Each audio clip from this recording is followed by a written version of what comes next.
به نام خداوند بخشنده و به نهایت مهربان. اما بعد سلام و درود هموطنان عزیز. امروز در برنامه درخش حق خواستم کمی درباره رحمانوف، درباره سخنرانیش صحبت بکنیم که امامعلی رحمانوف چی میگه. در همین رمضان در یک جلسه میبروه سخنرانی میکنه. میخوام که همونا درباره همون صحبت بکنیم. کسانی که میخواهند که صحبت بکنند، برادران عزیز، به طرف نباشه، بیاین فکر نظرهاتون بگین. خب صدای ما هست برادران عزیز؟ کسانی که ما را میبینند بنویسه که صدای ما هست یا که نه در زیر نوار. اینک انشالله که شروع میکنیم. میبینیم که امامعلی رحمانوف چه آزادی دادگی به مردم یا که چی کار کردگی هست. تشکر. خب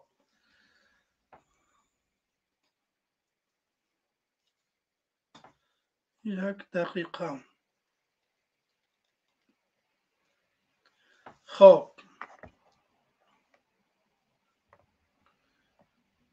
برادران گرامی قدر، اینک میریم شروع میکنیم.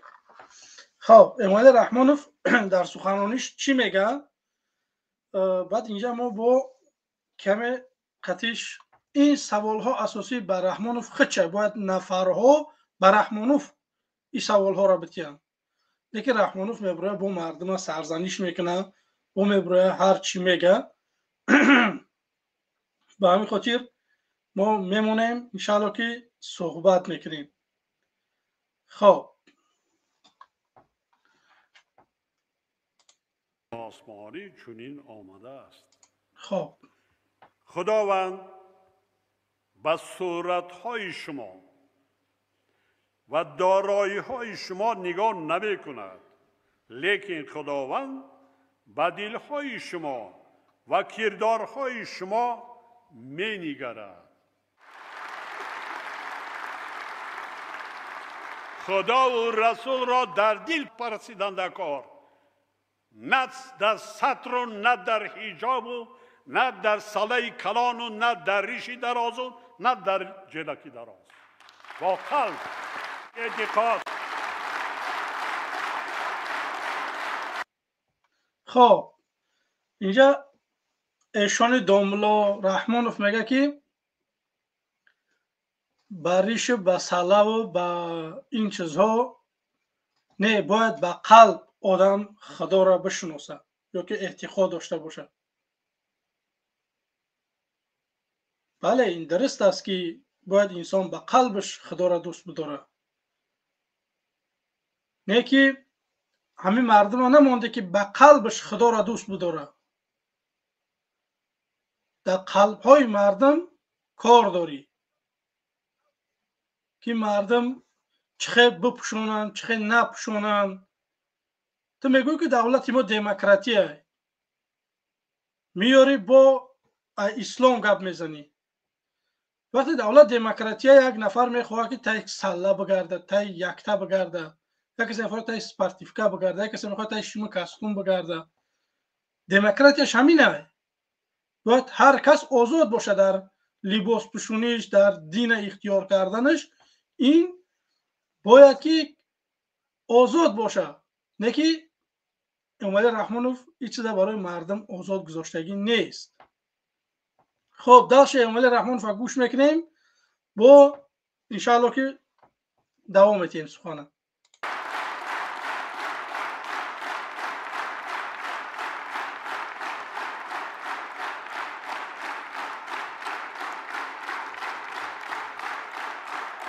اگه بسش کنه خرسکه. در نزد خداوند همه ما شما تمام بندگان مسلمان برابرند. نمی پرسد در نزد خدا. باور کن رحمان است، تو اگه فهمیدی که همه مردم در پیش خداوند برابرن، این گپ تو اگه فهمیدی؟ من حیرون زور میشم که تو تصورات ایدی نداری. ترا کیست این چیزا رو نوشته؟ همه بگه هم کاغذی پیش کی نوشته ترا داده؟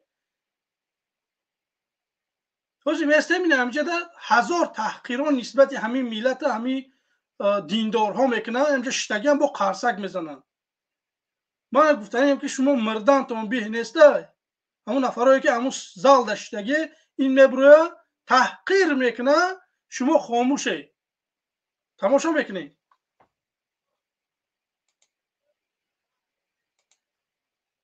انجام دهد و کسی که از روی ریا یعنی خودنمایی عمل انجام دهد تا مردم بزرگش دارند، خداوند به سبب اظهار نمودن ریاکاریش یعنی خودنماییش در نزد مردم در روز قیامت شرمسار می سازد. همین را فهمانید، این وظیفه شما، کار و فر نکنید. در بعضن آیله ها ماه شریفی رمضان است، می روید یک خانه خیش تبار و دیگر می بینم، من شاهد هستم، کودکی 3-4 ساله را 5 ساله را بری بالا میگذرانند. حضرت خانه بالا بگذر، حاج بالا، موی سفید 70 ساله در پایان در. آدمی رحمانوف یک چیز میگم، یکی کلان سالی ندارد اعتباری، کلان عقلی بود مقبولی بالی. عطای فضل حق عقل است توفیق، به فرمان خداوندی موافق. تو چی میدونی؟ تو یک کلت نمیخرن، کلت گوسپنده یا که کلت برزگا وره، تو سواد نداری. تو در همون سنجدری هم باید را جد نتیان. یا آدمی که علم داره فرق نداره وای سین سالش 4 ساله 5 ساله 10 ساله قاری قرآن باشه، ایت بیه ای مصفیده که فقط 5 وقت نماز شمی خونه و همون 4 تا سوره میدونه خلاص، ایوه دو قاری بیه. قاری باید پیش بگذره، قاری باید پیش بدروه، قاری باید بالا گذر باشه. این خیلی که باید فقط همه جا همین تی کلغاوس قطعی خش تورات فقط ای بالا باشی. دما آدمایی که علم دارن اونا با قدرن، ما اونا را جاشو نمیدونیم در گیجان. رنگی نه کلغاوس کلاسان 40-50 ساله میرود و افتاوه در دست کودک 4 ساله آب میریزد. چی مرتبه دارد؟ این چی است؟ این سخنان ما نیست، سخنان پیغمبر است که در حدیث صحیح آمده است. برای چی نمیفهمونی با مردم؟ ای مردم شریعت بدبخت ولی بس همینجا پیغمبر چی گفته درباره کودک؟ چون اوس شنه میخونی اینجا من یگان جا بریدگی موقعی که اگه نیستیم این برنامه را شما میتونه که کسی اگر میخواه که من همین رو بپرتمش، این برنامه در من هست میپرتمش، اون تلگرام پرتوی من همین پرتم یگان جوش نبریدم. این بدبخت میگه که پیغمبر همیشه گفته، بعد دلیلش نمیاره با مردم پیشنهاد بکنه که پیغمبر گفته که کودکا رو حرمت نکنه که نمونه شده یگان جا بشینه. آدم باید با فکت با دلیل صحبت بکنه. کلغاوس رحمانوف ترا میگم را به شرط معین یک مراتبه واجب گردانیده است، زیرا پیامبر اسلام نیست یک مراتبه حج کردن، 10 بار نی 5 بار نی، یک گپت ندارم. پیغمبر یک بار حج فرضی کرده است. برای چی تو چند بار حج رفتی؟ سوال به خودت رحمانوف. 5-6 بار حج رفتگی میگوی من الحمدلله فرزندی مسلمانم. 5 بار تو برای چی حج رفتی؟ برآمدی رکلام کردی قطعی دخترات نمیدونم چند تا دیگه همین طرفدارات قطعی رفتی حج خونه خدا در اومدی. چند بار؟ یک بار نه چند بار شید میره. تو برای چی میره؟ خیر رفتی توکلت به خدا، نه که برای چی تو میره رکلام میکنی صورت میگیری میپرتوی رئیس جمهوری تاجیکستان اومده. تا خدا بترس. همین چیزایی که خودت گفته سودی همین همش زیدی خطا. مردم شرایط نداره که حج بره. کدام آدم 10 بار حج رفته؟ مردم فرضی رفته نمیتونن. میبروی اینجا همین توی نقل منی فقط. خب دلش گوش بدیم دوملو اشون رحمانوف مراتب برای آنکه اگر زیارت میکرد 3-4 مراتب فرض میکردن امت مسلمان و مشکلی ایجاد میشد. در خصوص عمره همین را باید گفت که عمره فرض نیست و ادا کننده عمره حاجی نیست. این را فهمانید. زیرا با ادای عمره ادای حج از گردن شخص ساقط نمیگردد، یعنی حج فرضی.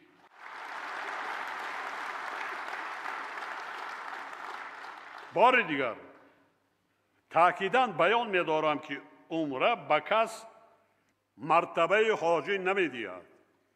این برابر با ادای نماز است، زیرا در برابر نماز یک رکن اسلام است، طوری که میگویند احمد رفت مکه و مدینه آمد همان احمدی پارینه. انا همینجا نسبت پیامبر صلی الله علیه و سلم تحقیر بود. بازم همینجا همین ملاهای موین همین آمیا همین نفرایی که در دری زال شتگن میخیزن قرصک میزنن. ای بدبختو شما همتون کافیره. این همین زال در کس شتگه من ملا نیستم. نه که من تا جای میدانم که نسبت پیامبر کسی تحقیر میکنه تنها کافیرا تحقیر میکنن. این گپای اون همو یهودیو بودن که در مکه بودن.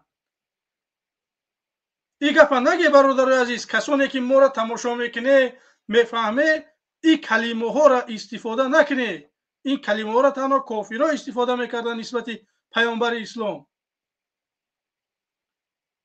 این بدبخت رحمانوف یکم باشید نیست که همه تحقیر میکنه.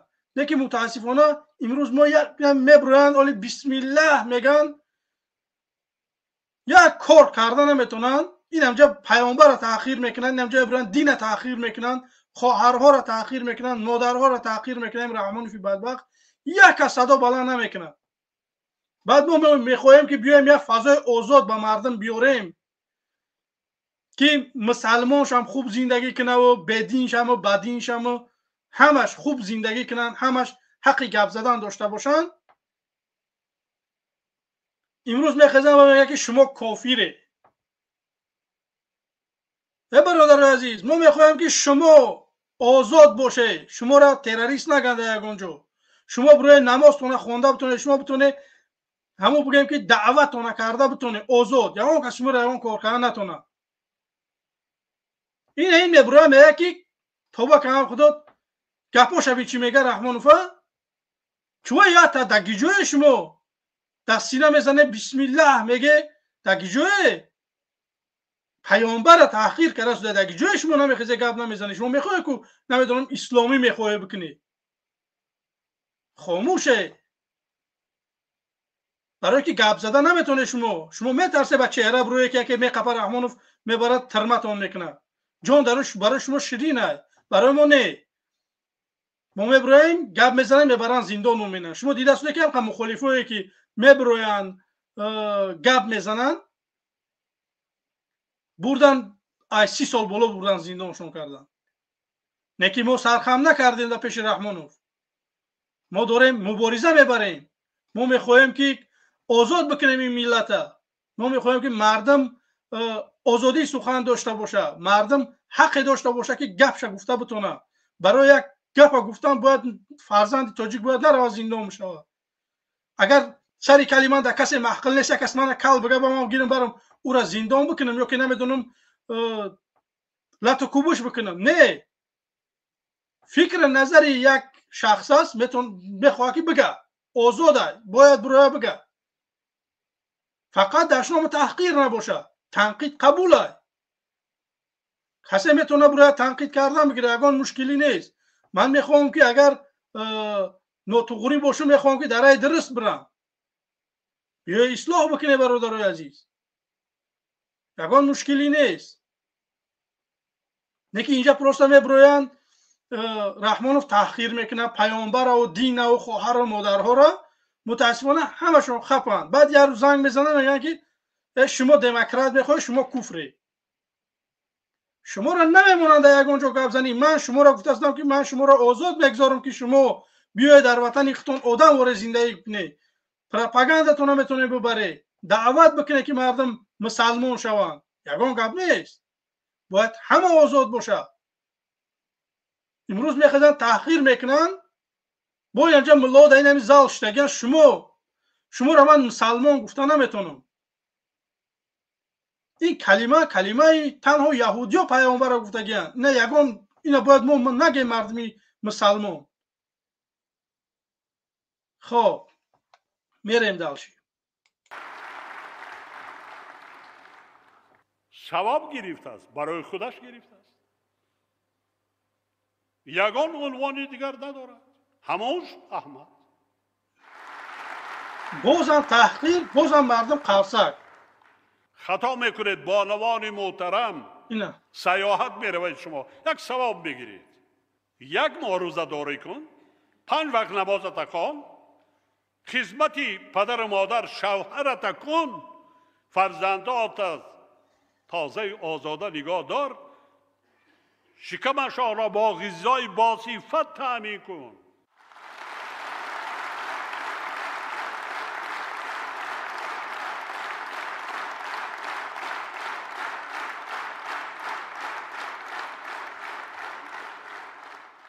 دو گروه آدمان هستند که می توانند به حج نروند.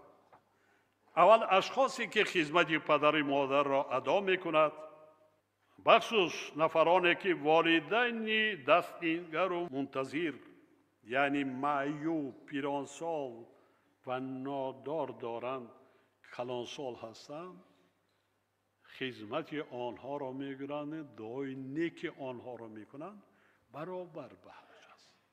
چون که ما میگوییم که یک قبلگاه را خبر گیرم.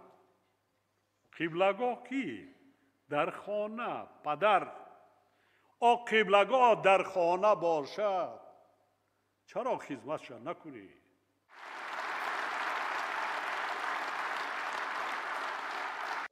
من همجا دمستم درباره قبلگاه گپ زدی. تو بدبخت رحمانوف میگو که نمیره برای پدر و مادراتون نمیدونم قبلگاهاتون خدمتشون بکنی.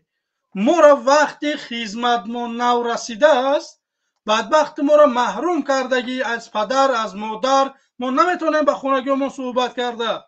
شما بری اونا فشار میاره که به فرزنداتون صحبت نکنی.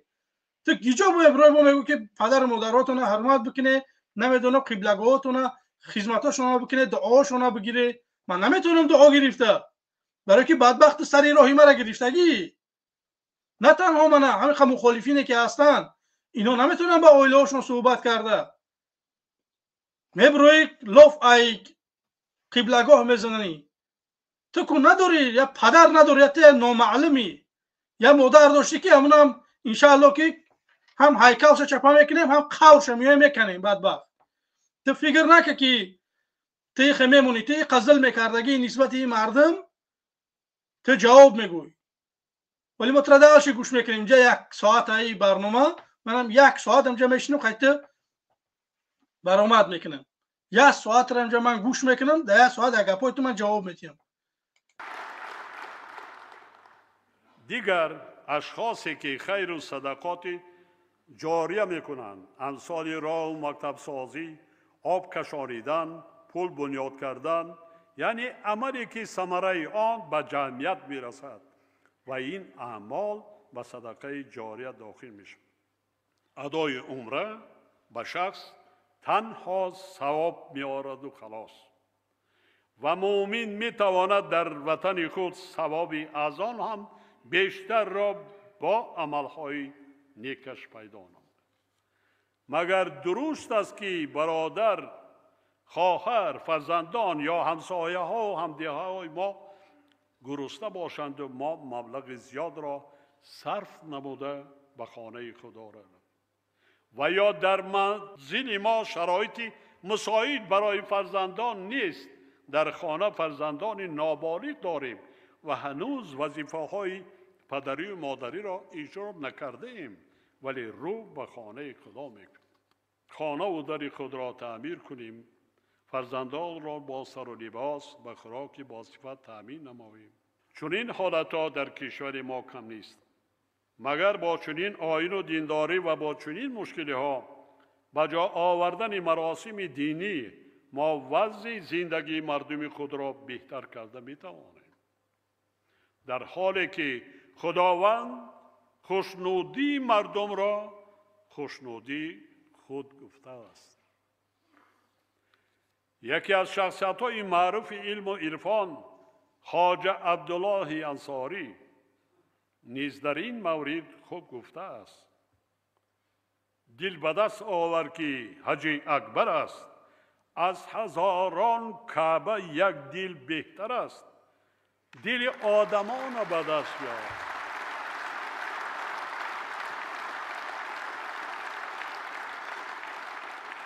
دل یک بیچاره یتیم معیوب خب عائله بی سربان مانده یک مریض دیگر را به دست بیار. اول خودتان کنید. اما معرکه ماه شریف رمضان فطر روزه را اگر به شرطی باشد در یک محل دهه زیستمان جمع شویم، خانه یک یتیم معیوب یک شخص بی پرستار را اگر تعمیر و ترمیم کنیم با همون و چقدر خودتان روحتان بالیده بشه. این چقدر کار ثواب و خیر. مولانای بلخی گویا همین نوع عادت زیاده روی ما را خیلی بر وقت احساس کرده گفته است که خدا را در یک خانه سنگین نجویید، چنین جستن خدا جستن ناکامل است. او خداوند همه جاست، او در قلب و دل مردم عالم است. از در دل در مقام و منزلت انسان او را شناسید. خب نگاه کنه که چخیل کاغذ خوشرو نویسگن و وارگی در پیش موندگن. تو ملا نباشی رحمانو، تو ملا نباشی، برای چی همین گپا را میبروی میگوی؟ من نمیفهمم. تو فضای مردم آزاد بمون، تو مردم جای کار تامین بکن. تو در 30 و چند سال نتونستی یک متخصص تیار بکنی که ماشین براره، نمیدونم یگان زواد بسازه، نتونستی. تو میتونستی که یگان کادر تیار بکنی در این وقت، نکردی. امروز تو میبروی دین با سیاست شما خودتان قوش کرده شده، ما نه.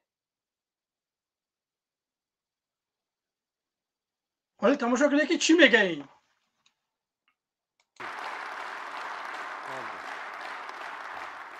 اگر در زبانمان، در رفتارمان، در کردارمان ظاهر پرستی کنیم، خب جلکای دراز پوشیم، ریشای دراز مانیم، سطر حجاب بندیم، نه که دل نیتی وی داشته باشیم. انا همیشه جای زور نکی، همون دل نیتی وی داشته باشیم. دل نیتی چی داشته باشیم؟ همین کلمه وی تو میتونی منو بفهمونی رحمانوف؟ وی همه چت بدبخت وی میگوی. وی چی معنی داره؟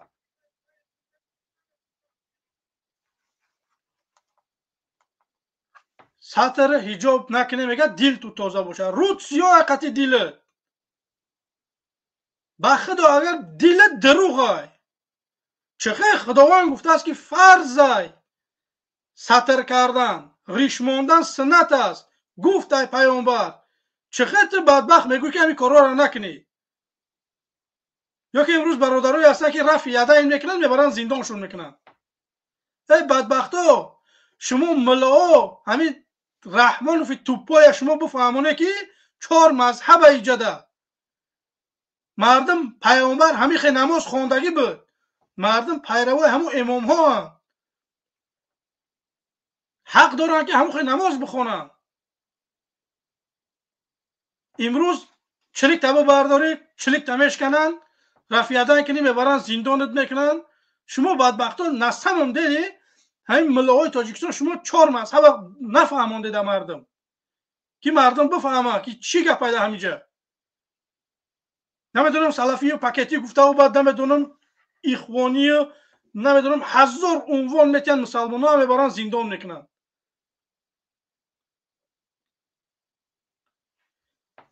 درش گوش میکنیم کلاغاوسه. این به همش ظاهر پرستی است و خلاص، هیچ چیز دیگر. در دل است، قلب است، اخلاص است.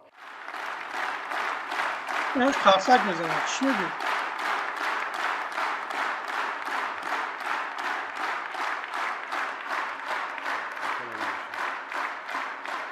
سلامت باشید. یکی از بزرگان گذشته‌مان احمد جامی به طلبگاران و روندگان راه خانه خدا مراجعت کرده تاکید کرده است که خود را شناسید که هستی خدا در هستی شما و منزلت او در منزلت خود شماست.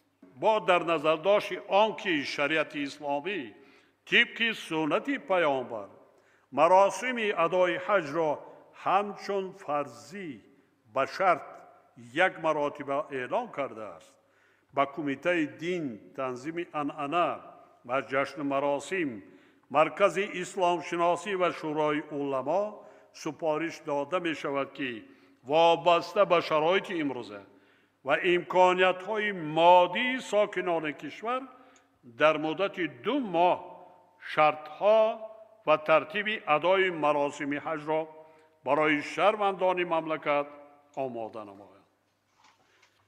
به شورای علمای کشور توصیه داده می شود که دایر به این مسئله در سطح معیارهای شرعی و مطابق به مذهب حنفی در مهلت 2 ماه قرار دخلدار قبول کرده کارهای فرماندهی را راه اندازی نماید. حاضرین گرامی، حالا در کشور 3 خانه اینترنت پیرانسالان و معیوبان با 384 نفر باشندگان از جمله 196 نفر پیرانسالان، 4 خانه اینترنت بیماری روی با 893 نفر باشندگان از جمله 842 نفر معیوبان بیماری های روحی، 61 مکتب اینترنت از جمله 14 مکتب اینترنت جمهوری و 47 مکتب اینترنتی دارای مقام محلی فعالیت دارند. در مؤسسه های ذکر شده 7706 تعلیم گیرنده از جمله 2508 نفر دختران که از آنها 108 نفر یتیم کول، 1431 نفر بی پدر، 316 نفر بی مادر، 121 نفر بی پرستار، 241 نفر فرزندان والدین بیماری سرطانی داشته که از عهده نگهبانی آنها نمی برآیند، 42 نفر پدر یا مادر بیماری روحی داشته، 67 نفر فرزندان والدین نشأمند، 1114 نفر از عائله های کم‌بزاعت و 3773 نفر کودکان امکانیتشان محدود یعنی مادرزاد زیر سرپرستی دائمی و غمخواری مادی و معنوی دولت قرار دارد. با این همه اسرافکاری و خرافات پرستی، زیاده‌روی و کجروی در دین، نمایشکاری و ریاکاری، افراطگرایی و بعضاً ترور که گویا به خاطر خدا دست میزنیم یک نقطه مهم را فراموش میکنیم. پشت دیوارمان در خانه همسایه در محل زیستمان، دههمان، ناحیه یا ولایتمان و در کشورمان شخصان زندگی دارند که محتاج مهر و شفقت ما و شما هستند. کجا شد تعلیماتی که گذشتگان ما می گرفتند؟ کجا شدند داملاهایی که گذشتگان ما را در چنین روحیه انسانی تربیت می کردند؟ کجا شدن؟ بله راست میگویی، کجا شدن؟ بردی بدبخت نیمش زندان کردی، نیمی دیگهش گریزه کردی. کی ملت اینا 4 تا چاپلوس دیگه قرصک بزنن پیشوای ملت میگن کو اینا چاپلوسایتن. او آدمایی که واقعا ملا بودن امروز در کنج زندانن. آدمایی که علم داشتن اونا زندان کردی بدبخت. اون چاپلوسا تا بر زندان که او آدما را هوی که تاجیکستان پیش ببرن. تو توپای نتونستی تاجیکستان پیش برده. میموندی اون ملا را با یک کس نصیحت میکردن که نمیرفتن با سوریه و با عراق و با افغانستان جنگ نمیکردن. همه را گرفتی بردی محکم کردی، بعد مردم دیگه میخزن میروند. یک نصیحت میکنه میگه که شما اگر کشته شوید در راه الله شما بهشت میری. تمام مردم میخوان که بهشت بروند، میروند بمره بهشت میروند. تمام جوانو مغزی سرش شوشتن 15 دقیقه بگو که بیای بریم از برای خدا بجنگیم بهشت میره. یک ملا باشه که همین سخنها را بگه، تماشا که چه مردم میخیزه. پرسته گرفتی همه ملا را بردی محکم کردی، دیگر ملاها گرفتن برفتن ای تاجیکستان. چه خیلی دولت باید پیش بروه. هر چیزی که کردگی همین ملت همینت کردگی رحمانوف. اگر ملت اکستریمیست ای دستی تشیدگی ای، اگر مردم تروریست ای دستی تشیدگی ای. 33 سال شده ما چشمونه هوی کردیم تره دیدیم بدبخت. ما یک نفر دیگر را ندیدیم. ما اگر یک کس دیگر را میدیم طریق تنقید نمیکردیم. تو نمیتونی لایق رئیس جمهوری نیستی، تو نتونستی، نمیتونی، تو باید برای. با کدوم لحاظ را بگیم که تو برای ایقا دز دیدی، ایقا اولادت قطعی دز دیدی، همه چیز برای خودتون مهیا کرده، برای خلاص مونیم و مردمی تاجیک ما به حال خود ما زندگی کنیم.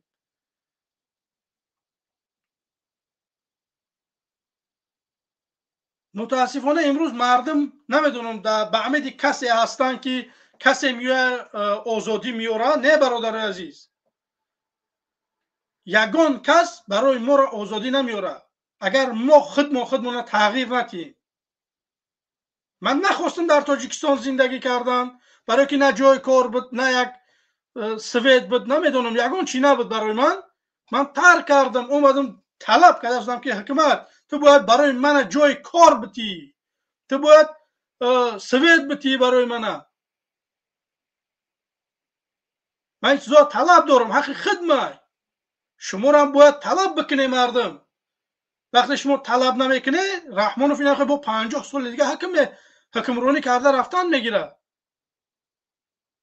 با همین خاطر من چی میگم برادران عزیز، به طرف نباشه، برای فکر نظرهاتون بگین. لااقل فکر نظرت در کامنت بنویس، لااقل لایک بمونه برادران عزیز. ما را تا 150 نفر تماشا داره، 30 تا لایک داریم. برادران عزیز به طرف نباشه. ما همه دوام برای شما. ما میخوایم که مردم سرجم بکنیم. ما میخوایم که یک دولت بسازیم که همه شمول باشه، هر کس بتونه فکر نظری خودش گفته.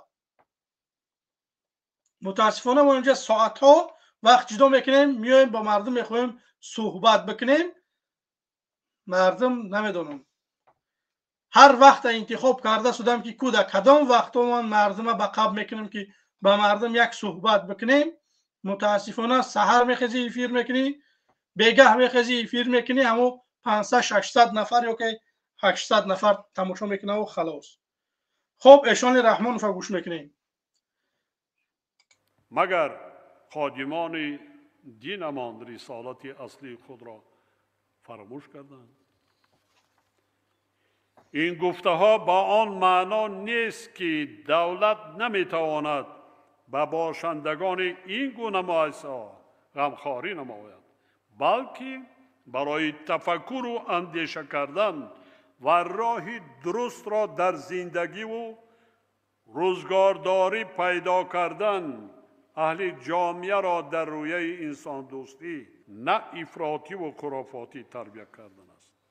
انا این است رسالت خادمان دین.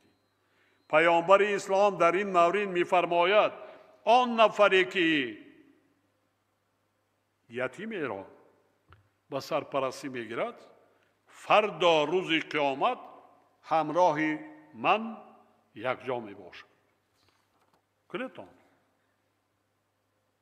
ما کرده ای سادیم یکی هر وقتی که من میبینم خواهی نخواهی عائله دیگر چیز است، محیط عائله خاندان دیگر است. حس میکنی این شما فهمیده شده مردم که امیر رحمانوف چی میگه؟ گفته شده که مقصد که همون صغیرهایی که هستن در دیدام ها همینا مردم بگیره. او تو برای چی حکمت برای چیه؟ وقتی یک آدم به پرستار میمونه باید اونا حکمت نگه بکنه. ها البته که یک نفر اگر یک کمبغل یک چی همون مردمی مسلمانیم یک نفر اگر بگیریم به خدمانه انشاءالله که خداوند ما را به هیچ وعده دادگی. به همین خاطر ما این چیزا میکنیم برای خدمت، نه که دولت دموکراتی که تو میگویی باید همین کارها را بکنه، باید به پرستارا را صغیره ها را این همینا را باید نگه بکنه، کمک پلیشان بده، مکتبشان درست بکنه. تو چیکار می‌کنی وقتی که ما مردم پیرانسالا را بگیریم ما نمیدونم صغیره ها را ما نگاه کنیم، حکومت چیکار میکنه؟ همه رهامون اسوال کرده شدیم، استالبه هامون خدمت نو میکنیم، سیمای سویت مون خدمت نو میکنیم. تو نالوکی ماشین مون میگیری، نالوکی آو سویت هم میگیری، گیجا میشوان. ما همه چیزا بطره میکنیم با پیلوس نالوک میتیم. ما بدونم که تو ما چند سال آزاد میمونی مردمی همون منطقه را که همین کارا را کرده شدن برای خودشون. امروز متاسفانه در ناحیه ما مسابقه است که فلان قشلاق کوچه‌ش اسفال کرده بیا ما هم اسفال بکنیم. او مردم این کاری شما نیست، این کاری حکومته. حکومت باید برای شما راه بسازه، لطاک بشنونه، استالبه بچسبونه، سیم سویت بکشه. تو پیش او چوچکتا باید حکومت بکشه سیم سویت تره. همه شون اخطا میکنه با میانش طرف تو میکنه با سویت ها نمیتین. با مو گپ زنه با میگه شما گپ نزنه، جای شما گرمه، جای من گرمه، به خدا قسمه جای من گرمه 100%. من دیلم با آدمای میسوزه که کار میکنه شما میای سویت نداره. او مردمی که به گناه یه جا من در گلاونی اکران موندگیم کو دیلی من با آین این نفرها میسوزه که امروز نیاز به کمک دارن، یک از کمکشون نمیکنه. من میخوام که این برادرها آزاد باشن. من این چیزا میخوام. بیای با مردم باشه، مردم بیای با ما باشه، با مخالفین باشه، بیای یک کار بکنیم که سرجه هم بشه بریم رحمانوف یک طرفه بکنیم. غیر این صورت به تنهایی رحمانوف همه ما را میگیرن میبرن میکشه نمیخواد زندانی میکنه دیگه. نفر نمیاوه که اینا تا ببروه در برنامه ضد رحمانوف گپ بزنه. باور کنید شما این چیزا نفر دیگه پیدا نمیشه اگر همین طرف هم بگیره. به همین خاطر برادرای عزیز به طرف نباشه، قدر بکنه این نفرهایی که امروز دارن میخواهن که یگان دیگرگونی بکنن، بیاید برشون باشه، دستگیریشون بکنه. این کلغه و سبیخ چه ملا گرفته. اسلام بو نمیبره، نمیدونه که امیر رحمانوف ای کدام روز مسلمان ای. این همین سوال امر چیست بر رحمانوف میگم که همین سوال بده که تا کدام روز مسلمانی؟ تو نمیدونی که کدام روز مسلمانی؟ میبرو اینجا تو ملا نباشی، ترا کی اجازه داده که بروی صحبتی دینی بکنی؟ من حیران زور میمونم میبینم که ملاش تگه با میخیزن قرصک میزنن. پیامبر همچه تحقیر کرد، زن و مادرای تاجیک تحقیر کرد. امام علی رحمانوف یتش صدا بالا نمیکنن، میخیزن قرصک میزنن. مردن شما اوره ملاه به. خب دلش بریم گوش بینیم. کلغه اوسا شرایطی بهتر من با آن هموطنان عزیز، هر قوم و ملتی که در رفتار آن نشانه های جهالت و خرافات پرستی گسترش می‌یابند، آن ملت از زندگی با سعادت محروم می‌گردد. این را در مثال چندین کشورهای جهان در شرایط امروزه نیز مشاهده کردن ممکن است. از این رو مردم ما باید آگاه باشند و فریفته ترغیبات دشمنان دین و آیین و ملت و مذهب خود نشوند. ما مردم تاجیکستان همیشه در مذهب معتدل و تحملگرای امام ابو حنیفه بودیم و نمیگذاریم که در بین مردم کشور با استفاده از احساسات دینی فکر و اندیشه های رادیکالی دینی و اکستریمیستی پهن کرده. در رابطه با این یک اندیشه خود را که بارها گفتم بار دیگر خاطر نشان می نمایم. خرافات خطر است که با امروز و آینده تاجیکستان و منطقه تهدید جدی دارد. بارها گفتم، امروز نیز بیان می دارم که خرافات جهالت است. جهالت برای ملت تنها بدبختی می آورد. تجربه بیش از 32 ساله همکاری های ما با کشورهای عالم اسلام بخصوص کشورهای عربی نشان می دهد که روی آوردن به علم، آموزش و رشد علمهای ریاضی و طبیعی و تکنیکی، استفاده دستاوردهای پیشقدم علمی و تطبیق تکنولوژی های معاصر آنها را به ترقیات بی‌سابقه رسانیدند. باعث از بین رفتن فهمیش های شخص شده و کهنه گردیده ایستاده است. برای مثال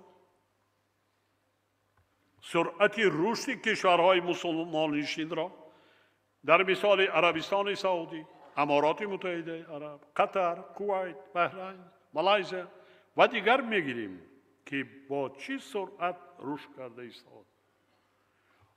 آنها خوب درک کردند که عامل نجات بخش انسانیت تنها علم و رو به علم آموزی آوردن نسل جوان کشور است. ملدس اشانی رحمانوف همجا درست گفتی که مردم با علم پیش میروند. تو چقدر دانشمندای ما را بردی زندان کردی؟ کی درس بتیای مردم؟ شاکر جان حکیم فبردی بدبخت محکم کردی نه؟ چند تا پروفسورایی که امروز بودن کتاب نویس ها بردی زندان شو کردی نه؟ یکتاش همنامی من بردی زندانش کردی. نفرهایی بودن که میتونستن یگان کار بکنن، کدر تیار بکنن، اون نفرها بردی زندان کردی بدبخت. با چه دولتی ما پیش بروه؟ تو بدبخت مردم صاحب عقل ها را میبری زندان میکنی، دانشمندا را، پروفسور ها را میبری زندان میکنی. و اینجا میبرو میگه که مردم باید بخونن، به سبب ما بخونیم اگر ما پیش میروه دولتی ما. ات بدبخت تو نف هزار آزاد گذاشتگی نیستی. تا این مردم به خود شما بگذار، مردم به حال خود شما بگذار، تماشا که چکارا میکنن این مردم.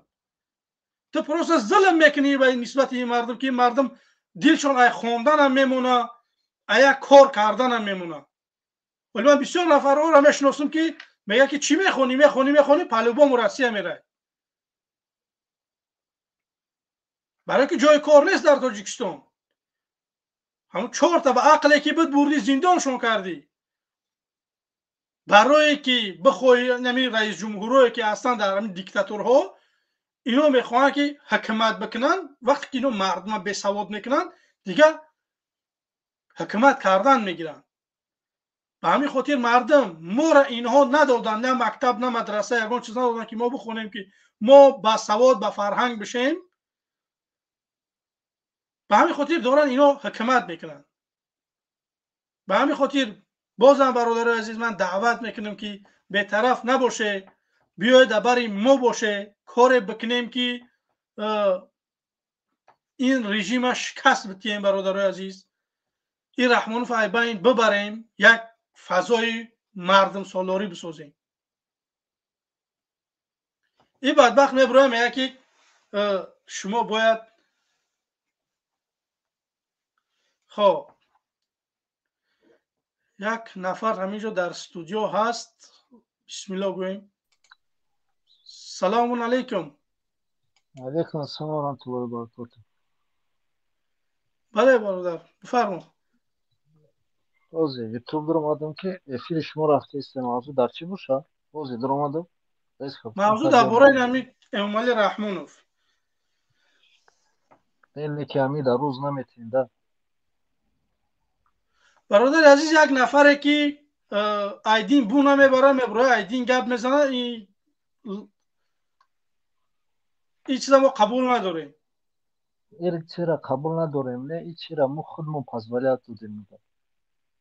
خودمون بینواد هستم نه یا 100% همجا در زال ششتگی هن.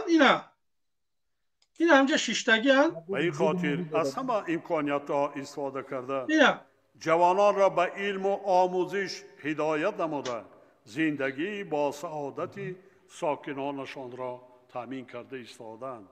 یا حادثه های چند سالی آخر را وقتی که در جهان وضعیت پاندمی 19 اعلان شد، کی توانست جان مردم خود، خلق خود و در عموم انسانها را نجات دهد؟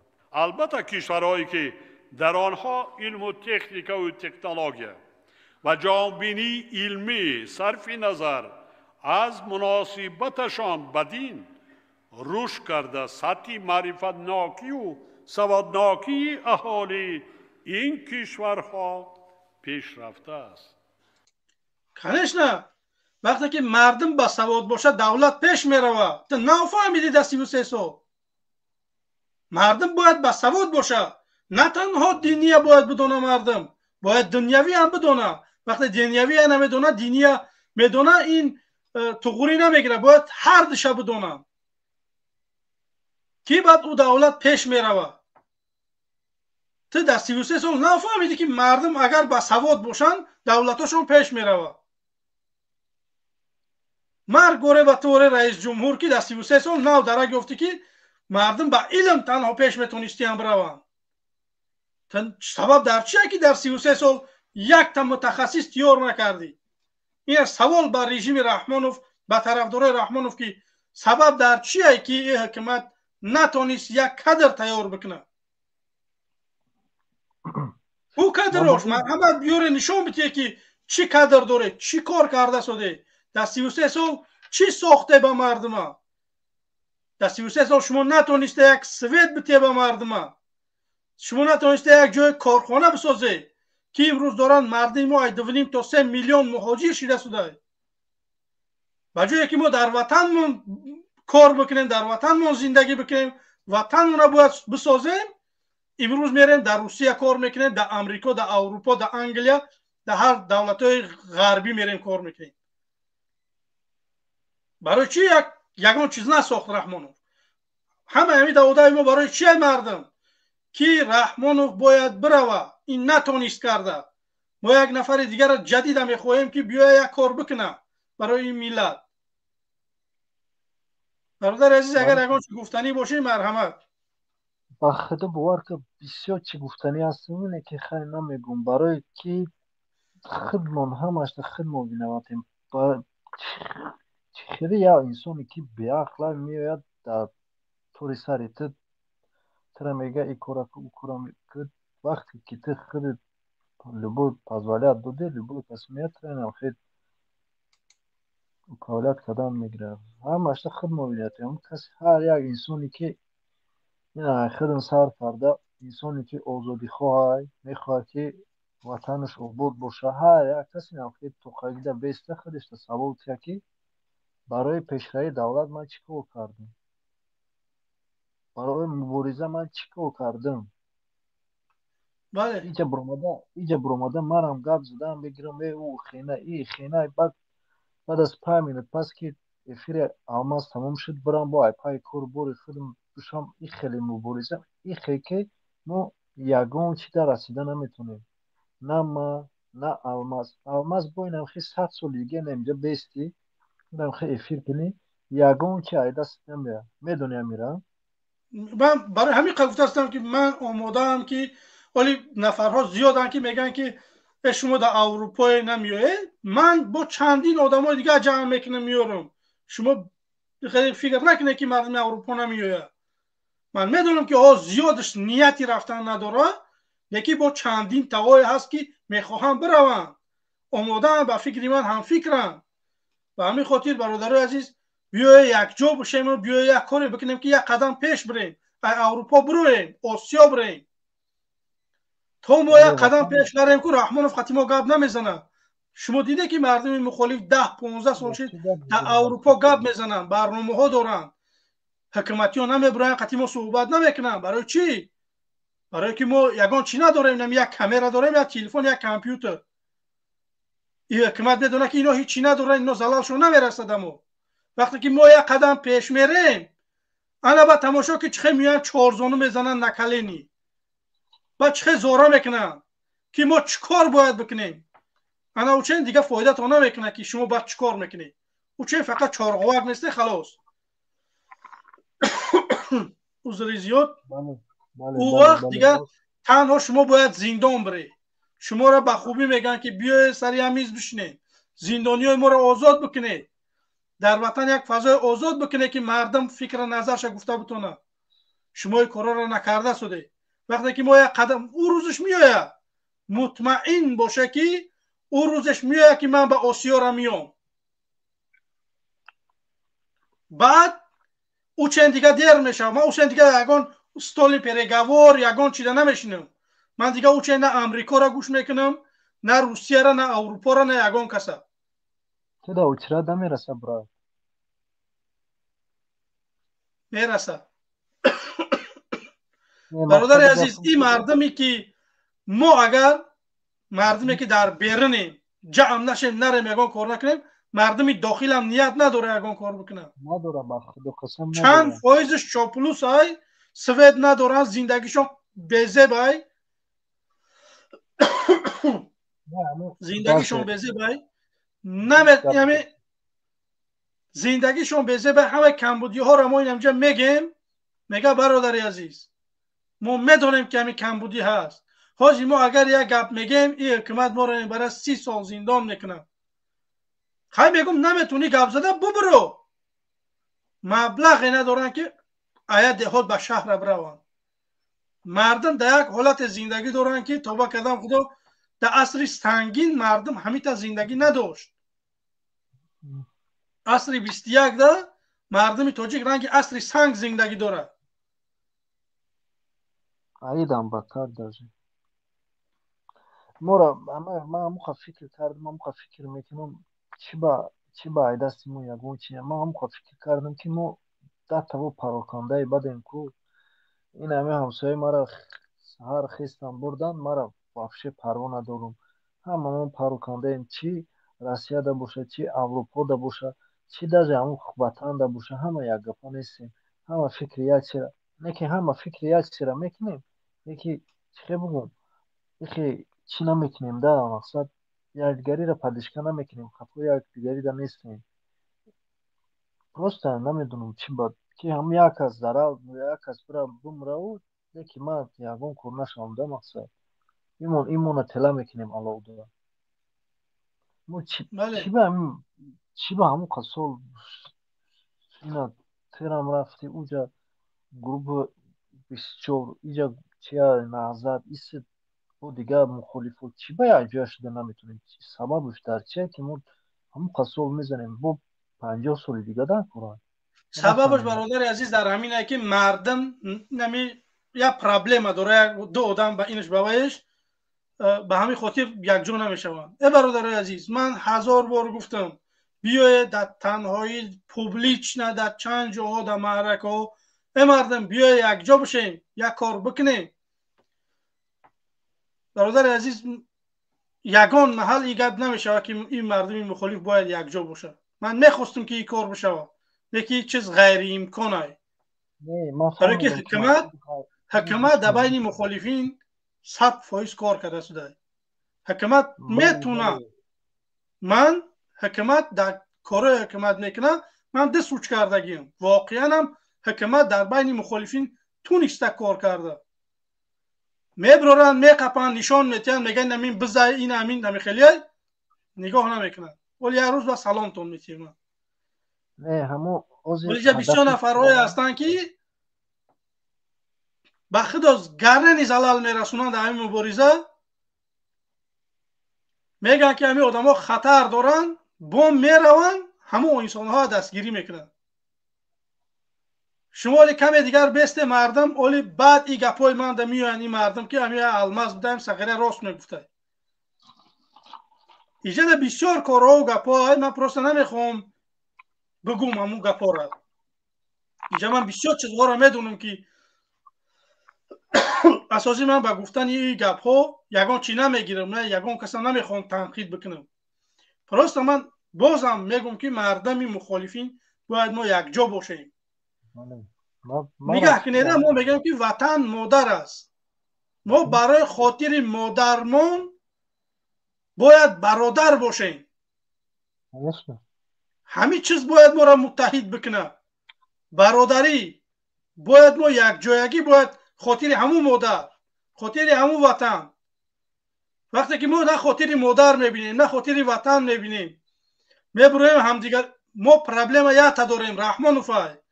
من نه با کبیری پرابلم دارم، نه با محمد اقبال، نه با اشورف صدقه خاکی پاشون شوم. نیکی باید ما یک جا بشیم، یک هدف یا برنامه قدی بریم. هدف ما رحمان و فای، بریم رحمان و فای چپا بکنیم. هدف هممون همینه که ما میخوایم که یک حکومت مردمی بسازیم. بگذار مردم انتخاب بکنه. کبیری را انتخاب میکنه، نمیدونم اشورف، من پارتیزان، نمیدونم کسی که میخواد که نامزدی شب بمونه، مردم انتخاب بکنه. من یگان چیز نمیگم. وقتی که مردم انتخاب میکنه دیگه گپای. همه داوده ما برای یک حکومت مردمی است. نه که اگر حکومت دیکتاتوری میخواه اگر بسازه لوچی یک جا نشوه. همون دلنگیتون خوبه که مردم میدونن که پوزیسیونتون چیه. همین گفتنی بودم. خب برادر عزیز، من همین رحمان رو میخوام که یک ساعت ای برنامه این نه نیم ساعتش رفته، یا نیم ساعت دیگه موندگی. همین میخوام که گوش بکنم، همین جواب بگم در همین سخنهاش. بفرما اگر گفتنی باشه پس خداحافظی میکنیم. من هم گفتنی بدم که مقصد یکجا شیم با خوب باید هم یکجا شیم. مگر منم میخوام برادر که یکجا باشه. من که متاسفانه من ندیده شدم یکجا شوی مردم. من میگم که مردم بیا یک کار بکنیم، یک کس به درد من نمیخوره. تو وقتی که ما پراکنده ما هیچ وقت به هدف رسیده نمیتونیم، برای که این مونده میشه میکنیم، این مونده بین این مونده یا بز میدره همه را جزیر میکنم. وقتی که ما اگر یکجا بشیم انشاءالله که فکر میکنم به هدف قریب تریم. بله درسته. هم گفتنی داشتم خیلی با انشاءالله که باش شد با میداریم با خیلی اندنی داشت میتونیم به تماشا میکنم. خدا نگهبان. من جمع رحمان و فای خبونم. اما چیکار مال خدا نگهبان. وقتی که کرونا تمام جهان را فرا گرفت، کشورها در فکر اختراع واکسن شدند. اما در ما از خرافات و نادانی در یکی از ناحیه‌ها 5 نفر یک سرایت یافته را دعاخوانی کردند. دور نیست، نزدیک 4 کو دادر.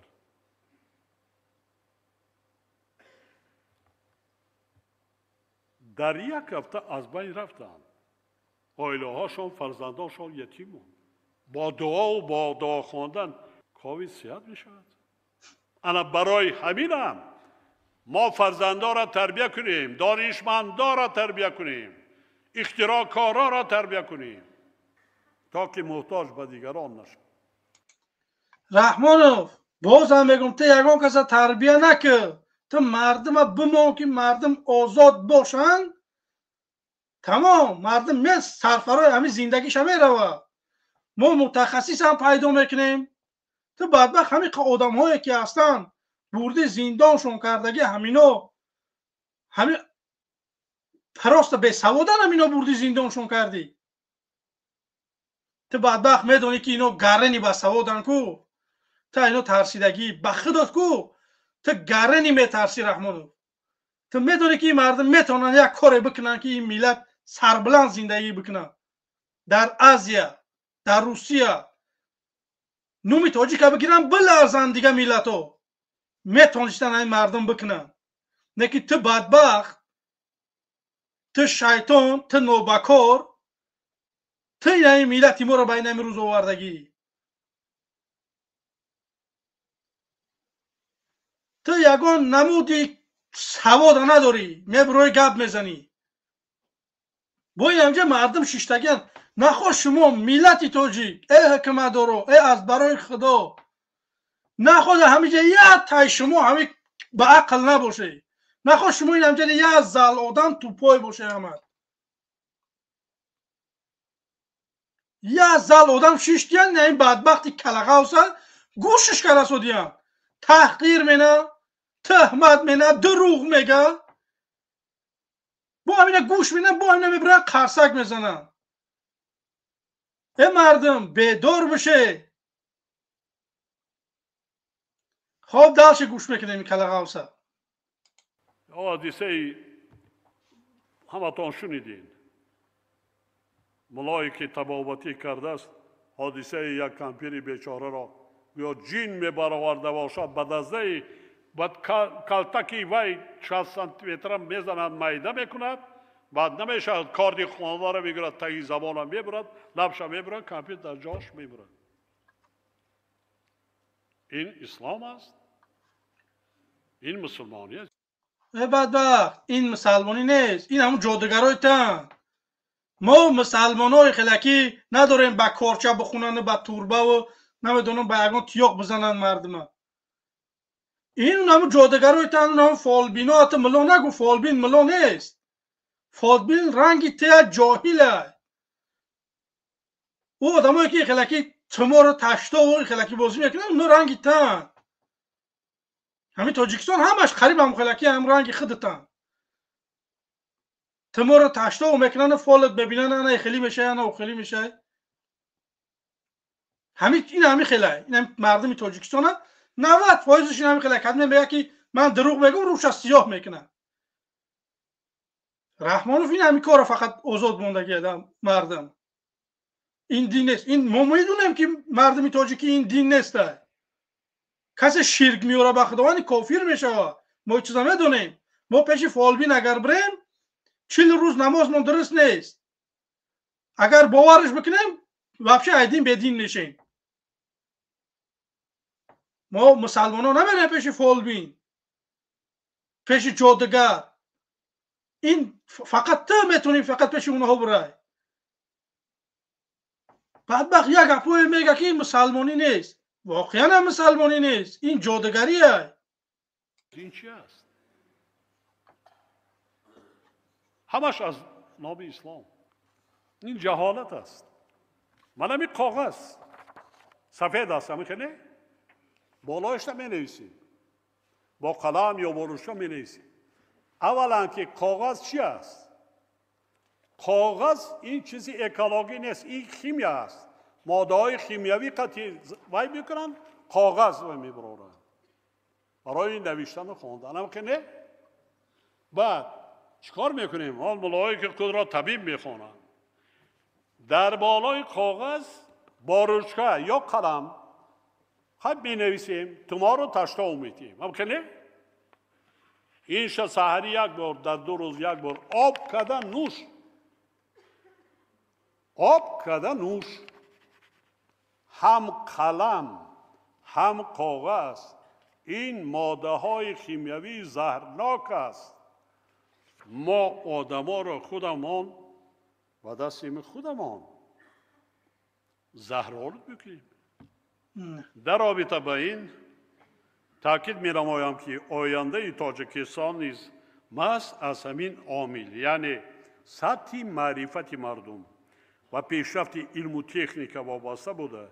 جلب جوانان و نورسان به علم و دانش و کسب و هنر باید در مرکز توجه همه اهل جامعه قرار داشته باشد.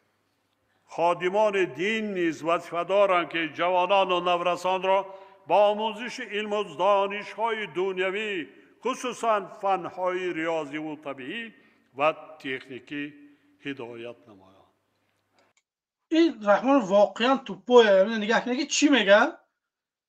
ملاها میگه باید همین مردم دنیوی درس بتیان، تکنیک و تکنولوژی و ملا تنها اینا که ملا نیستن، این آدمای دیگه اشتکه من اینا ملا رو هم نمیگم، برای که اینا بر اومدی پیامبر تأخیر کردی. بدبختا نمی بدبختایی که در اینجا اشتگی کو ملاشون میگو پشک سفیده کو همش خستن، بدبختا قرصک زدن. این بدبخت یکم بارشید نیست که پیامبر را تحقیر میکنه. یک بار نبر اومده بخشش بپرسه برای این همی گپاش. در تاجیکستان یگان ملا نیسته، در تاجیکستان یگان عالم نیسته که همین رحمان بفهمونه که همه کلمه را گفتنش خطا. بدبخت میبره تحقیر میکنه بوین این ملامون بگو بنام ملا میخیزن قرصک میزنن. این مردن شما غریبه. من فردا روز قیامت همین آدمایی که در همین زال ششتگی گو در پیش خداوند من گریبان شما را میگیرم. بدبختا شما میتونه بروی تاجیکستان، شما میتونه. برای چی چاپلوسی میکنه؟ برای چی در آن وطن ایستادگی؟ نمازتون درست خوانده نمیتونه، مسجداتون محکمه، فرزنداتون تعلیم قرآن داده نمیتونه، خودتون فرزنداتون داده نمیتونه. با پیش یگان ملا برای بخونه اون خیلی نه. فرزندی خود تعلیم داده نمیتونی. در خونه فرزند تعلیم بده میبره 50 سال ترمد میکنه. شما ببروی ترک بکنه ای رژیم، ببروی ای تاجیکستان بره یک جای دیگه، روسیه بره، نمیدونم ترکیه بره یا دولت‌های دیگر بره. نه که شما همین ظلم قبول کردگی ایستادگی شما گنده جواب میگه. در پیش خداوند هم جواب میگه، در پیش این ملت هم روز ساعتش میوه. شما همتون چهرهاتون معلم پهلوان و این مردمی تاجیک شما را میشناسه که کیا در همین زلهای رحمانوف می اومدن میشیشتن قدم ملاها. بعد میایم ما شما سوال جواب میکنیم. خب دالش میریم. امام غزالی در کتاب احیای علوم دین میگوید که طلب علم‌های نیاز جامعه، یعنی جامعه امروزه تاجیکستان هم به مانند طب و حساب و غیره فرض کفایه می باشد. عموما من در خفه نشود عالمای ما، دانشمندان ما، یک بار از خودمان پرسیم که ما چی دستاوردی بلندی علمی داریم، چی اختراع کردیم نه. و چی را کشف کردیم. نه. چی استحصال کرده ایستادیم. نه. کنی عالمان و اختراعکاران ما کنی همش در زندان جا شدن.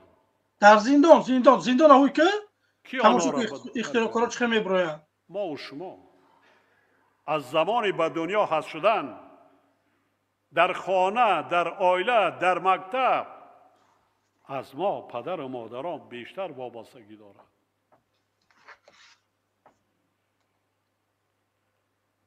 تا کی با امید دیگران میشویم؟ تا کی با امید با اقتصادیات دیگر دولت ها ما کمک رسانده ایستادیم؟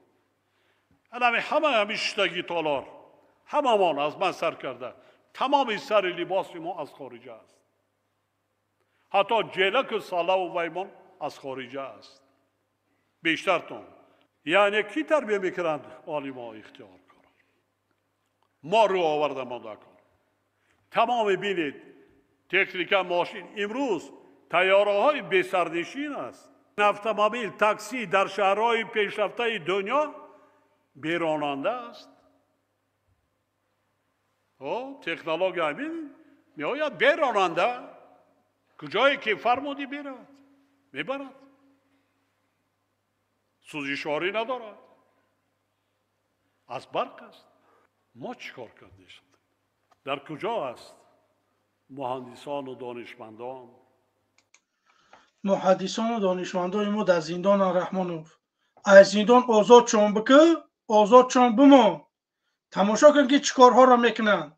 تو بدبخت مردمی که جای کار ساختن در تاجیکستان به مثل زید سعید، امید 88، این نفرها را بردی زندان کردی، در زندان بردی کشتیشان. تو من بگو که تو چی در گیجا کارخانه ساختگی که 1000-2000 نفر در کارخانه تو میرن مردم کار میکنن.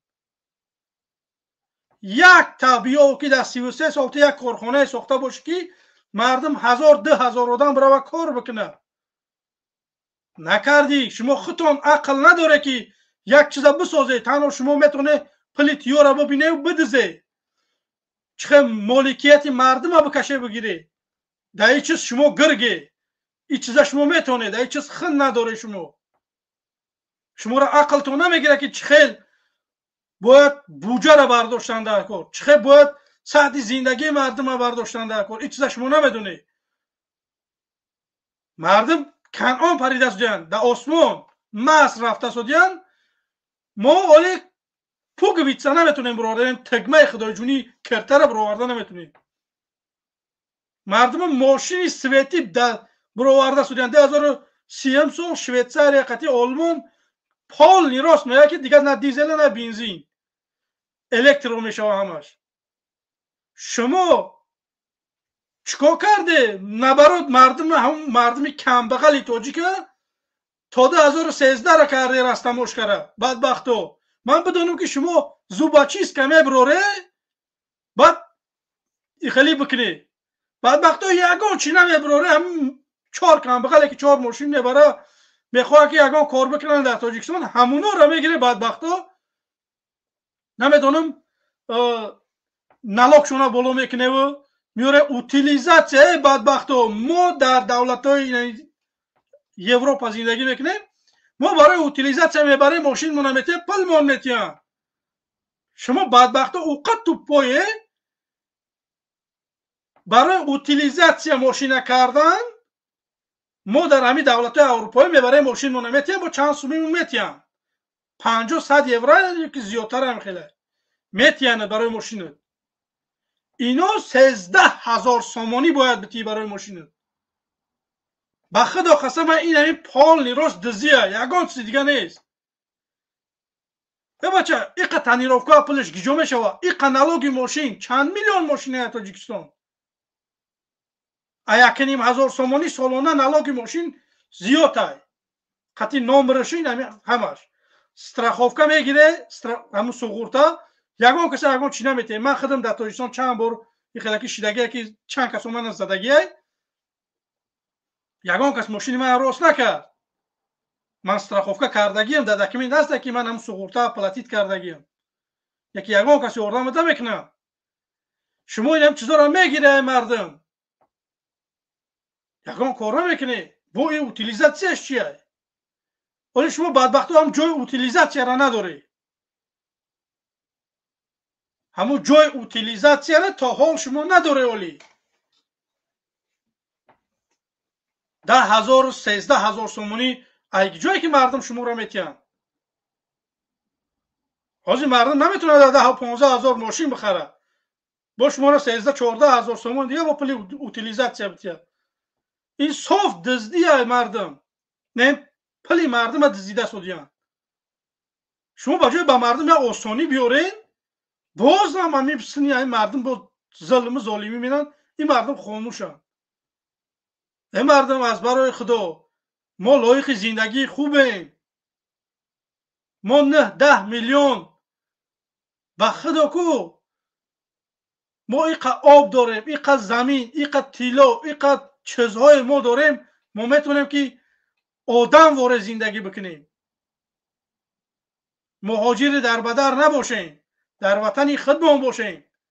شما پروست یک کمی نگاه بکنه که ذخیره های زیر زمینی تاجیکستان چی ها هستند. یک بار اینترنت کنه، گوگل بدروه، تماشا بکنه که همین تاجیکستان ما چی داره. ما سوید داریم بچه، سوید. ما سرد از یاره بگن که به سوید تامین داریم امروز. خودمون متاسفانه سوید نداریم. برای که این پل تیاره میفروشش، پل بودجه تاجیکستان نمیآید. پل افغانستان همه خیلی بانک های جای درکاری میروند. یگان دیرمه که همین پلی که سوید تاجیکستان میفروشه بودجه تاجیکستان نمیآید. بیاید همو پلاتای حساب کتاب تاجیکستان دکازت بکنه که ما سوید فروختیم در فلان جا، اینا مبلغش نمیخواد به بودجه دولت اومد. نیست ای چیز. اینا میفروشن، پلا در کیسه چپی خچان میزنن. اینا تنها دزدی کرده میتونن، تمام. غیر صورت یگان کار کرده نمیتونن. به همین خاطر برادرای عزیز بی‌طرف نباشه، ما را دستگیری بکنه. ما دیگه که من دیگه نمیگم راستیش، دیگه ایزا میکشم بگم که ما را لایک بمونه یا که در ما آبونه بشه. همه آدم به عقل باید خودش بفهمه که ما دوادوی ما برای نمی شما های مردم. به خدا قسم من از زندگیم خوبه. همه آدمایی که میبراین گپ میزنن همینا زندگیاشو ایروی میلیونن. نه که او آدمی که دلش میسوزه برای این وطن، برای این سرزمین، برای این زندانی های بیگناه. به همین خاطر ما همین برنامه ها رو میکنیم، میخواهیم که یک کار بکنیم که یک آسانی به همین میلت بیاریم. خب چرا تربیت کردن نمیتون؟ نه. حتی در تربیت دینی هم یگان پیشروی نداریم. یگان پیشروی نداریم. در آزمون‌های قرائت قرآن جای اول را میگیرن نماینده های تاجیکستان، لیکن در تفسیر و مضمون از آخران جای یکم. قاری از یاد میکند، قرائت نظم میکند، لیکن نمیفهمد معناش، تصویر کرده نمیتواند. وقتی آیت را میخوانیم یا یک حدیث را وای میکنیم، اول خودمان با معنیش سرفهم رویم که چی است و فهمانیم به مردم. و هر یک آیت، هر یک حدیث در کجا خوانده می شود، در کدام مورد خوانده می شود. هموطنان عزیز، دین مبین اسلام گوناگون زبانی، گوناگون فکری و دارای فرهنگی مختلف بودن خلق و ملت ها را اعتراف کرده است. مثلا در قرآن کریم این مطلب در آیت 13 سوره حجرات واضح بیان شده است. ای مردم، به درستی که شما را از یک مرد و یک زن آفریدیم و شما را قوم ها و قبیله ها ساختیم تا با یکدیگر شناس شوید. یعنی در شکل قوم ها و قبیله ها بودن انسان ها اراده پروردگار بوده، آنها از یکدیگر محض با ملیت، رسم و آیین، زبان و فرهنگ، لباسی به خود خاص و دیگر عنصرها باید فرق کنند. وگرنه انا همجا گفت زور نکی، همه جا باید مردم گفته که قوم ها طرز لباس پوشی دارن، باید با اونها کار نگرفت. نه، باید ما مردم تاجیک همه خیلی یکتا و جمعه و سله و تاقی استفاده که همه خیلکی داشتیم. حاجی گیجاشتن همینو. دیگه نمیبینی که بچه یاش یگان کس یک تپ شونه تا قش سفیدک بمونه. خیلی چیز نیست، برای که چیز فرهنگ ما بردی تو. کسی همه خیلی میکرد میبردی جریمهش میکردی، یک کس ریش بمونه تو بدبخت میبردی مردم جریمه میکردی. فرهنگ ایبان بردی. و امروز میخزی میگو که این همه خداوند گفته، این همه پیامبرا گفتن باید این همه باشه. یکی همین گپاش همش پروتیوره خودش میکنه. باور کنید، تماشا کنید چی میگه این. کدام قوم و قبیله و ملت بودن انسان ها نامعلوم خواهد ماند. بیگانه پرستی در سر و لباس، یعنی پوشیدن لباس بیگانه با نامهای ساخته ستر و حجاب دیگر مسئله مبرم برای جامعه ما می باشد. رحمانوف، ستر ایگان ملت نیست، ستر ای مسلمان های، ستر خاص برای عرب، افغان، نمیدونم فارس پیدا نشده. همون ملایی که بدبخت هایی که در پیش چشتگن هوار سوال بکی که خداوند به پیامبر چی نیدا کرده است که زن گودکا و دخترات چه خیل باید بپوشونن. همین سوال همون ملای بدبختی که در همون استودیو در همون زال شتگن همونها را بفرم که چی گفت اگه خداوند نسبت زن دخترش پیامبره. بعد بگنه گوش بکن. بدبخت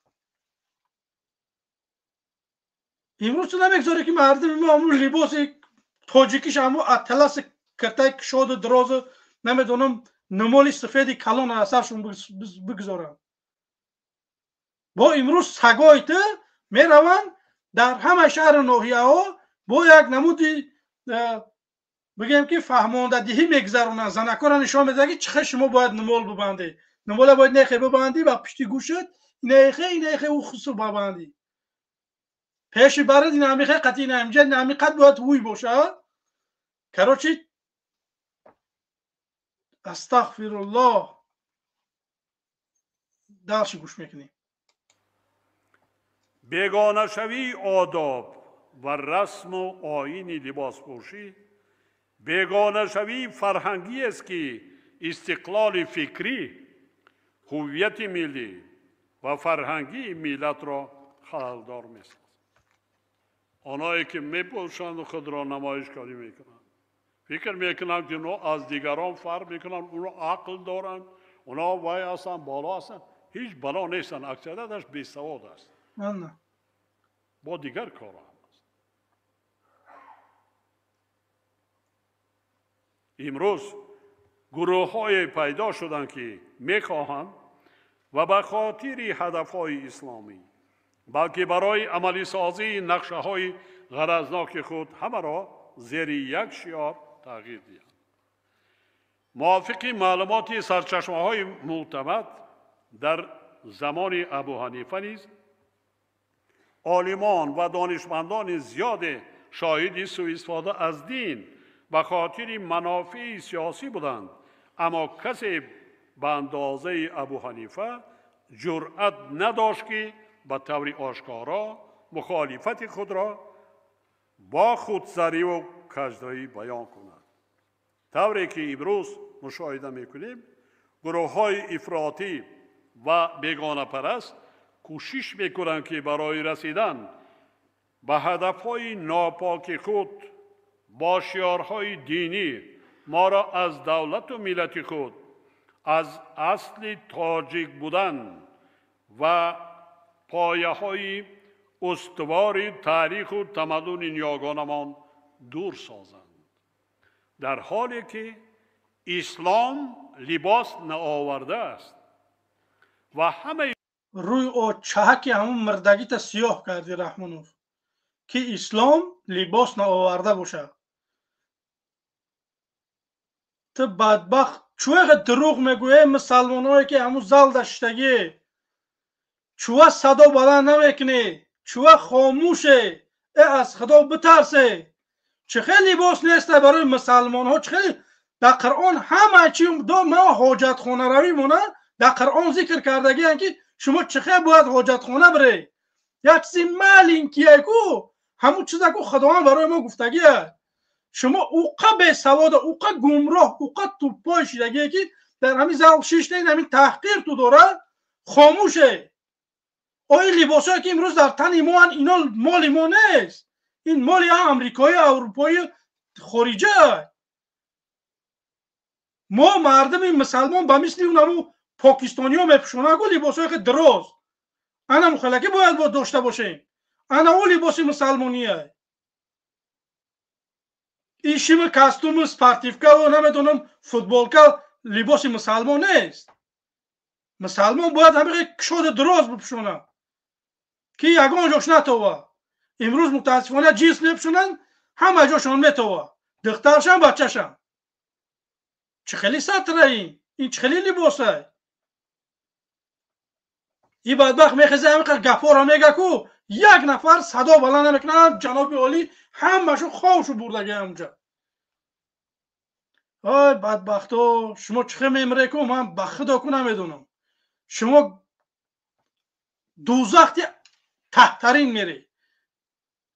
این قگپا را نسبت شما میگه دامو زال شتگه نخواه یا تجرعت نکنه گو که نامحترم پیشاب میلاد خطا کرده سودی همین گپا را نگو. یا که همون نفره که همون قاضی اچار دا می نویسی بر رحمان فهمیتی ای خدا نمیترسی تو همین کلمه ها را می نویسی. این توی توپایه. این همجا من ساعتاش میشینم والله اگر بخونم یگانجا ای پیش خودم گپ بزنم چیزی که در دل من همو گپ میزنم،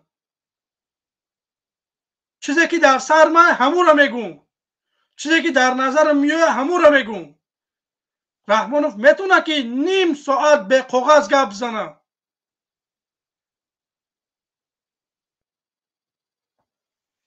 ای روی گازیت میخونه با خطا میخونه اویا.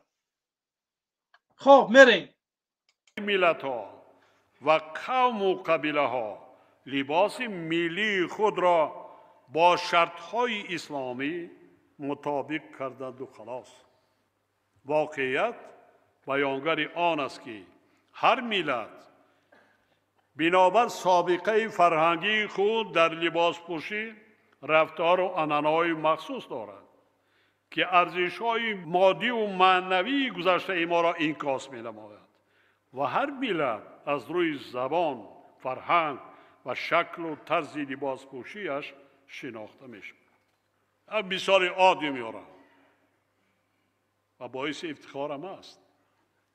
مثلا عرب ها چی در داخل کشورهایشان و چی در خارجه لباس ملی خود را می پوشند و با لباس ملی خود افتخار میکنند. لباس ملی خودشان است و لباس اسلامی نیست، لباس ملی اشان است. چرا دیگران لباس های تمام رحمانوف تمام لباس فرهنگیشون داره، لباس ملیشون بوده است، لباس دینیشون نبوده است. گپت ندارم. تو من بدبخت امام علی رحمانوف بگو که در همین زال خودت این همین آدمایی هست که یک لباسی تاجیکی همینجا هسته. تاجیکا باید چخیل بپوشونن. لباس ملی تاجیکی چخیلیه؟ شیم کستومه یا که یوبکه. این هم دخترها و این همین آدمایی که همینجا شتگن یگان تامین همین ها لباس ملی تاجیکی. بدبخت امام علی رحمانوف بگو که همین لباس ملی ما همین شیم کستومه کو بگو ملی ما شما را نمیاد. امروز من گفتم لباس های ملی تاجیک از آن و چکن، ادرس، اطلس جهانی گشت. او جهانی گشت. سازمان بزرگترین فرهنگی بس روی او چت سیاه نک رحمانو دگیجا جهانی شدت بدبخت خودت نمیپشونی همون چیزا. آدم یکم خودش میپشونه بعد تبلیغ همون چیزا میبره.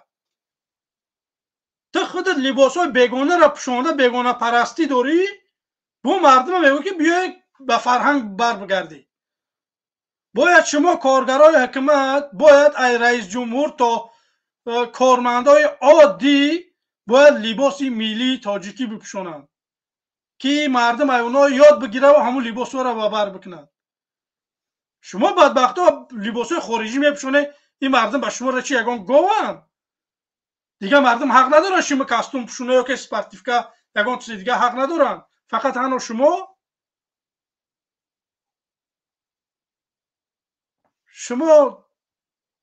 یگان چی بو نمیبری، نه ای فرهنگ، نه ای دین، نه ای یگان چیز میبروی با ای فرهنگ، ای دین، ای چون کجا گپ میزنی. همیشه بست مردم همین برنامه همین آدم هم من هم دیروز تماشا کردم. من خواستم که امروز یک کمی در همین باره همین صحبت بکنم.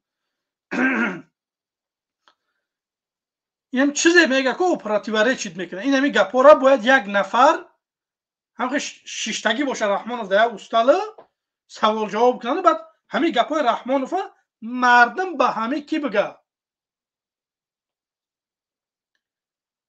مردم به رحمانوف بگه.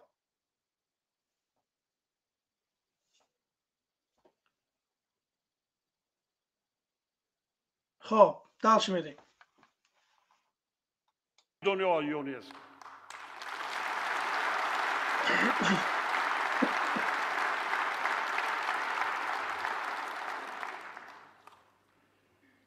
مادران و بانوان ما تاجیکان نیز طرز خاصی لباسهای ملی خود را داشتند و آن را به ما میراث گذاشتند که هر کدام از آنها در برابر زیبایی و رنگارنگی معیارهای اخلاقی و اعتقادی مردمی باستانی ما را انعکاس میکرد.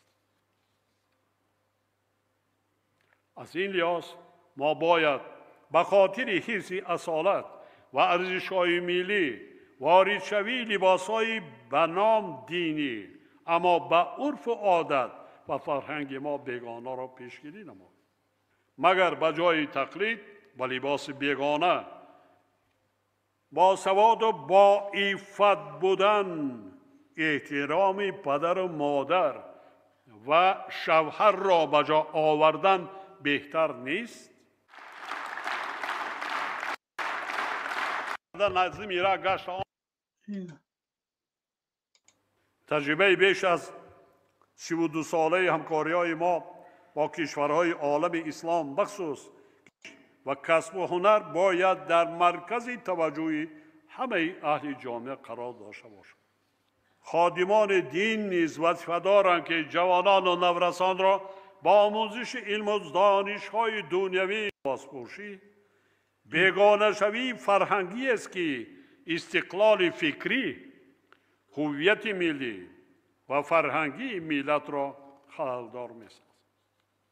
آنهایی که می‌پوشند و خود را نمایشگری می‌کنند فکر می‌کنند که اونا از دیگران فرق می‌کنند، اونا عقل دارند، اونا وای هستند، بالا هستند. هیچ بالا نیستند، اکثریتش بی‌سواد است. باز هم تأخیر همون مردمی که سطر حجاب داره و اقدام تحصیل سواد نداره. این سخنهای رحمانوف سوادارای نمینا که در اکران بو نخه کلونش کنیم چخله این همینا با سواد این همینا این همی زنکه این همینا همش با سواد ها اینا در دوزخ می سوزن انشاءالله، در تحترین دوزخ می سوزن. اینا در بین مردک زنکا در بین مردکا شیشتی هم چخه اینا استغفر الله. من ملا نیستم، یکی من همه قشمه دانم که زنکا باید در بین مردکا نباشن. این همه را یک جا کرده است سر لیچه اونم همینا با سواد و با فرهنگ همینا بهشت میرفتن و آدمایی که سطر حجاب دارن از خدا میترسن اونا نامعلم سواد ندارن اونا. خب اینجا یک نفر هست اونا قبول میکنیم پس آن دوام میتیم. روزی سخت. سلام علیکم. السلام علیکم و رحمت الله و برکاته. علیکم السلام. رحمانوف امروز با مسکو اومد، یک برنامه‌اش نکردیم.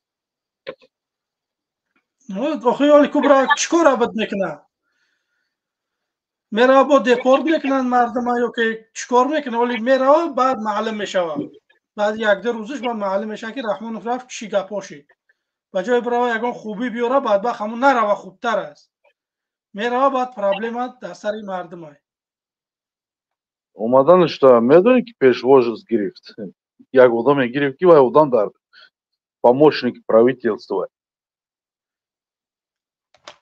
خیر رحمانوف помощник این که لبای پرزیدنت میاد خودش دویده کده میره помощник президент не помощник правительства یک آدم که این مردک یک помощник правительства می Россия هوا پیشواز گرفت امروز رحمان اومد چی گفتنم برادر زدیم که رحمان دقیقه الو آواز است صداست بله بله بله بفرمایید بخشش برادر چی گفتنم که رحمان برای چی می برای می ساعت کلتور و بین فرهنگ منیت گپ میزنه که ما باید لباس کلمون داشته باشیم باید لباس ملی تاجیکی داشته باشیم به غرض همین دیگه چیکار می چی گپ چی فکر داره یگون فکر داره همین گپ уже 10 15 سالش گفتست یه همین گپ میدونه دیگه تمام همین یا پرابلم داره که همین باید ما هم لباس تاجیکی پوشیم لباس همتری همون لباس تاجیکی هم بودگی اوکی هم یا عصر موندگی هم دیگه یگون چه علیش دیگه نیست باید просто идея гапа ке издевательство да вахтидо казам ҳами гапа раҳмонов боли 15 солшин гуфтеста мефаҳмед 10-15 солшин гуфтеста ягон чиманӣ надорад и да ягон тоғри намеғалти просто тамошош мекунӣ про издевательство кадесай да инами чика бугум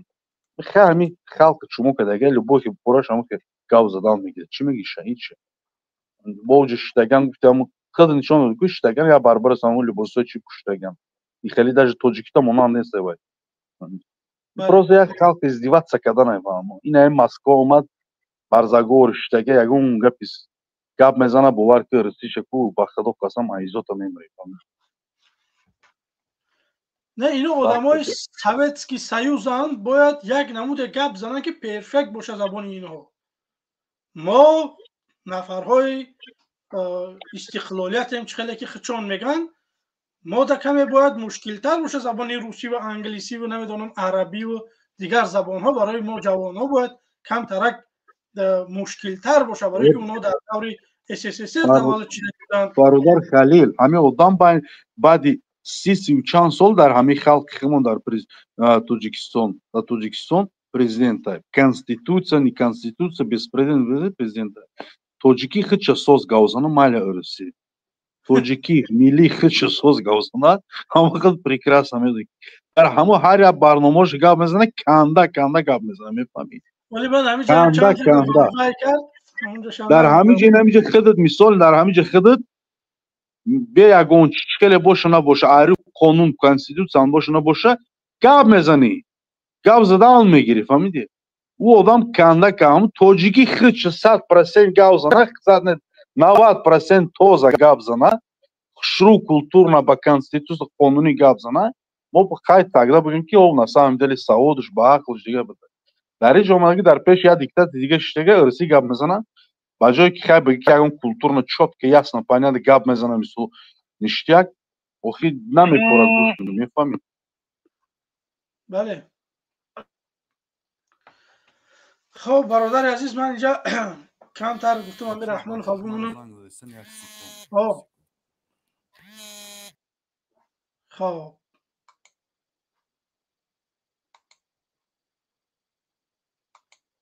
میخواهم و به خاطر هدفهای اسلامی بلکه برای عملی سازی نقشه های غرضناک خود همه را زیر یک شعار تغییر دهند.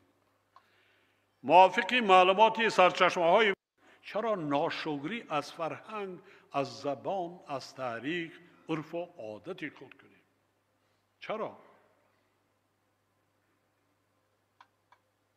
انا دشمنان ملت تاجیک همین که کار میکنند. اول رسم و آیین تا میگیرد، بعد زبان و فرهنگ تا میگیرد، بعد دولت همین خطی از بین میره. این رحمانوف اتایش گفت مردم تاجیک دین تو نگرفت رحمانوف فرهنگ تو نگرفتگی یگان تا لباسی ملی تاجیکی نداره.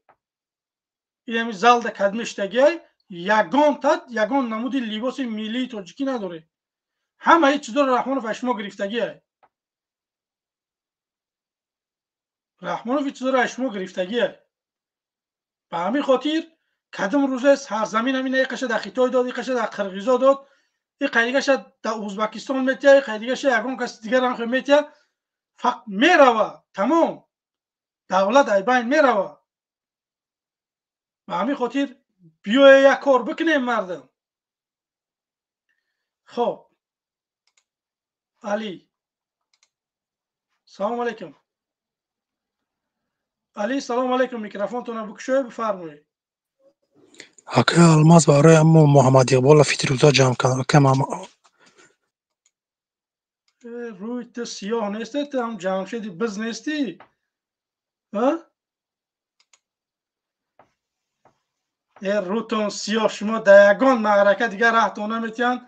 بعد میبروی این همی فیتری روزه را این و روتون سیاه های. شما دیگه آرزو میکنه که بیاید برای مخالفین باشه، آرزو میکنه که انشاءالله که دیگه نصیب تا نمیکنن. شما بره پیش ایوب، بره پیش اونمو طرفدار حکومت نکو بلاگرا، بره در برنامه هم صحبت کرده. شما در جا نیست دیگه. یک شیطان ها، یک استغفر الله. خب برادر بخشش ما در یک زنگ تلفنی شد برای ما برآمدم برنامه. این رحمانوف گفته که دشمنای ما میگه ملت فرهنگ ما را بین میبرن. من نفهمم کدوم دشمن میویا فرهنگ یک آدم دیگر بردن بین میبره. چیکه میبره؟ کومارا بگو امر نکو چیکه میگیره میبره. این همون گفت چیکه همین دشمن میویا فرهنگ ما را بین میبره. چیکه یکم میگه فرهنگ تا میبره دین تا. و این دشمنی ما رحمانوف به خدا قسم در دور SSSR، دور سویتسکی سیوز همین ظلمی که بالای ملت تاجیک شدگی های کردگی بودن همین نتونستن کرده. این در چهره مسلمان، این در چهره تاجیک، این در چهره مسلمان اومد این مردم به این خواری و ذلیلی آورد رسون.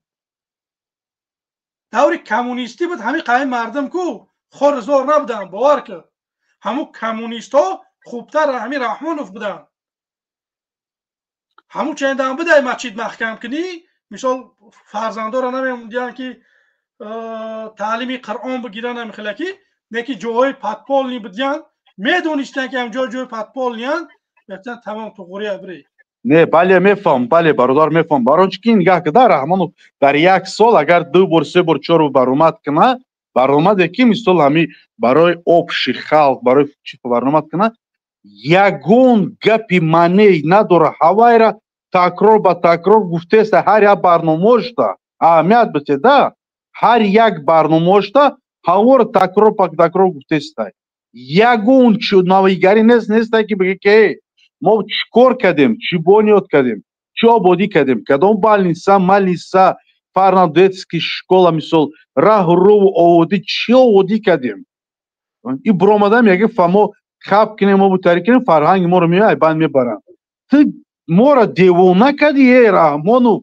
ما دیوانه نیستیم. ما میدونیم چی گپ در عصر 21 چی رفته است. تو چی ملت دیگه می اومده فرهنگ ما را بند میبره. چی کلمه برای فرهنگی که در کانستیتو در قانون هر چیز نشونه که هر ملت با فرهنگ خودش زندگی داره. هر ملت با فرهنگ با قانون خودش باید مثال همه چیشو پیش بره. چی میبره خود آیبان برده است همی کورا خود دامر سر لیچ کردی، خود دامر کون لیچ کردی، خود دامر ترسونده کشتا برد آیبان نیست نوت کردی. کدام همی چی میه آیبان میبره. چی کلی میبره؟ رحمانوف تو آبادی وطن بگو. رحمانوف تو یک کاری که خلق ایتی ریزو باشه، یک کاری که ما یگون چی گفتم نتونیم، یگون اشبکه تر یگون کمبودی تر نیویم که بگیم ما در برایش خپیم. اینمی عبدالخلیل داخل مثال برادر نگاه که یگون کاری کنه که ما داشت میبینیم که کار کردی سی نسام دلی ما خپم. ما یگون چی گفتم نمیتونم برای چی کار کدستی реально کدستی نشان دادستی این رحمان برآمدسته همو بدگی همو گپ خبر یا سالدا 10 بار اگه برآمد باشه همو گپ خبرای یگون چمانی نداره یه با آدمی خوبی بگم ما دیوانه دلبایو به حیوانی خیلی نیستم که هر یک برنامه هر یک چک رفت چی میکنی اشتراک میکنی در بین خلق در جمهوری تاجیکستان هر یک گپای ترکو این آدمو سخرانی میکنم میمونم هستم این جای چی نیسته ما دیوانه نیستم که تو برو یک کندر آبودی کن یک پشتی خلق خطا که یک مهاجرای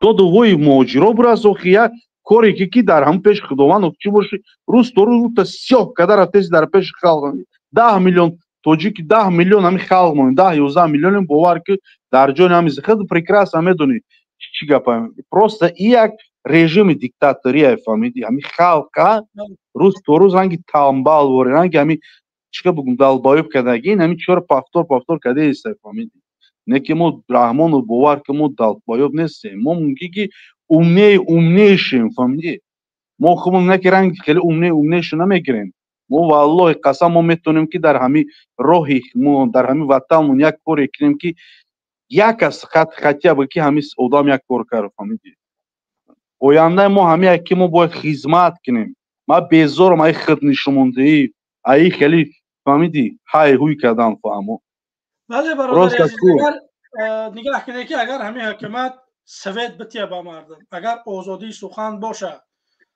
مردم فکر نظرش گفته بتونن من اگر همینجا ببرم بگم که مردم همین رحمان سوید نداده است سوید باشه اگر من بگم سوید نداده مردم تاجیکستان نبرم میگه دروغ میگوی رود سیاه های چون دروغ میگوی سوید داریم همه 100% نه که مردم ندارن همین چیزا آزادی نیست جای کار نیست مردم در خوری در ذلیلی در روسیه هستن یک از صاحبیشون نمیکنه امروز رفته این روسیه میبینه با روسیه رفته برادر نگاه کده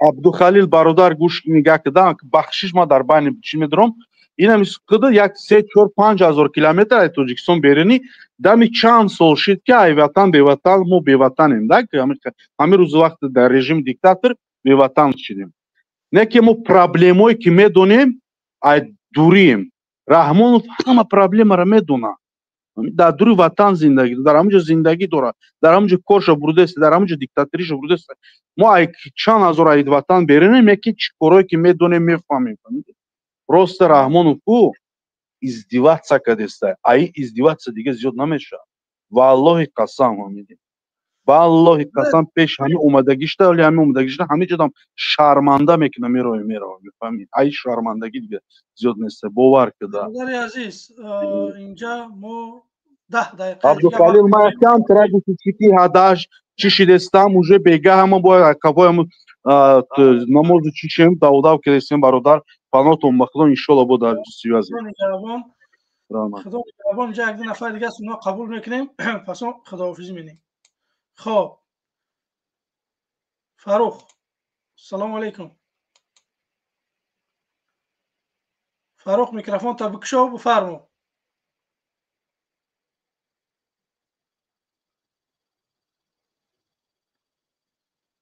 فاروق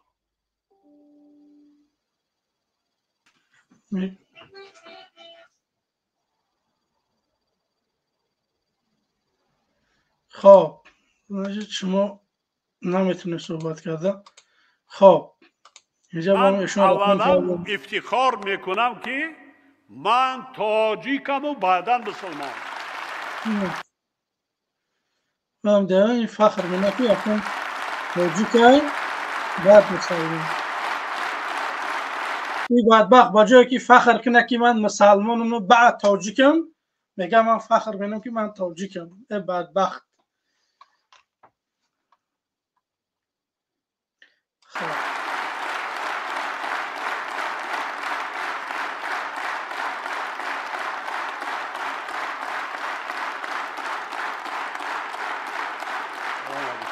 که بس کنه خرسک زنی یکی چی میگه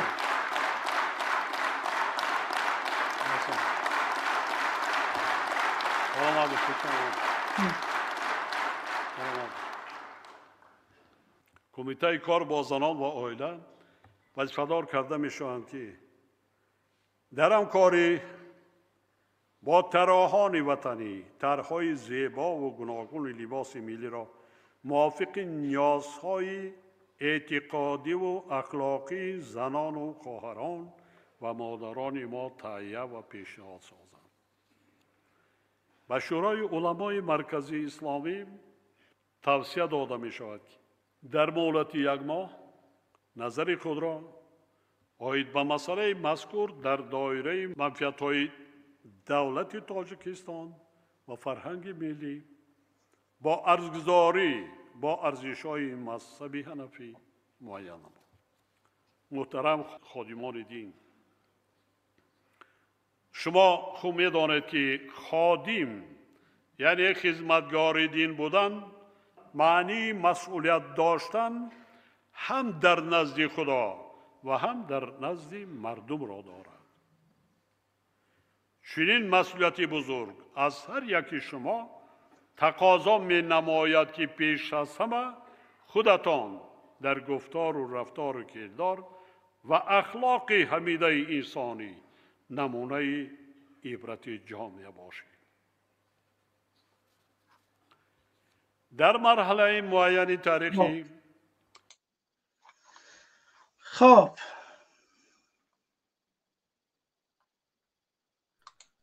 السلام علیکم.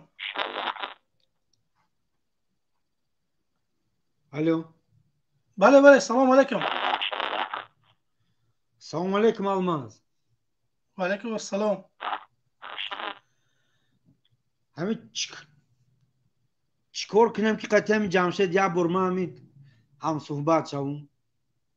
نمیدونم، من قطعی با یگان علاقه ندارم. اینجا که چه خیلی شید برآمده آدم دیگه در یگان معرکه‌های سیاسی مردمی تاجی دیگر راش نمیتونم. اون آدم همه میدونه که اون آدم دلی سری سبا چی این مرغ می برویه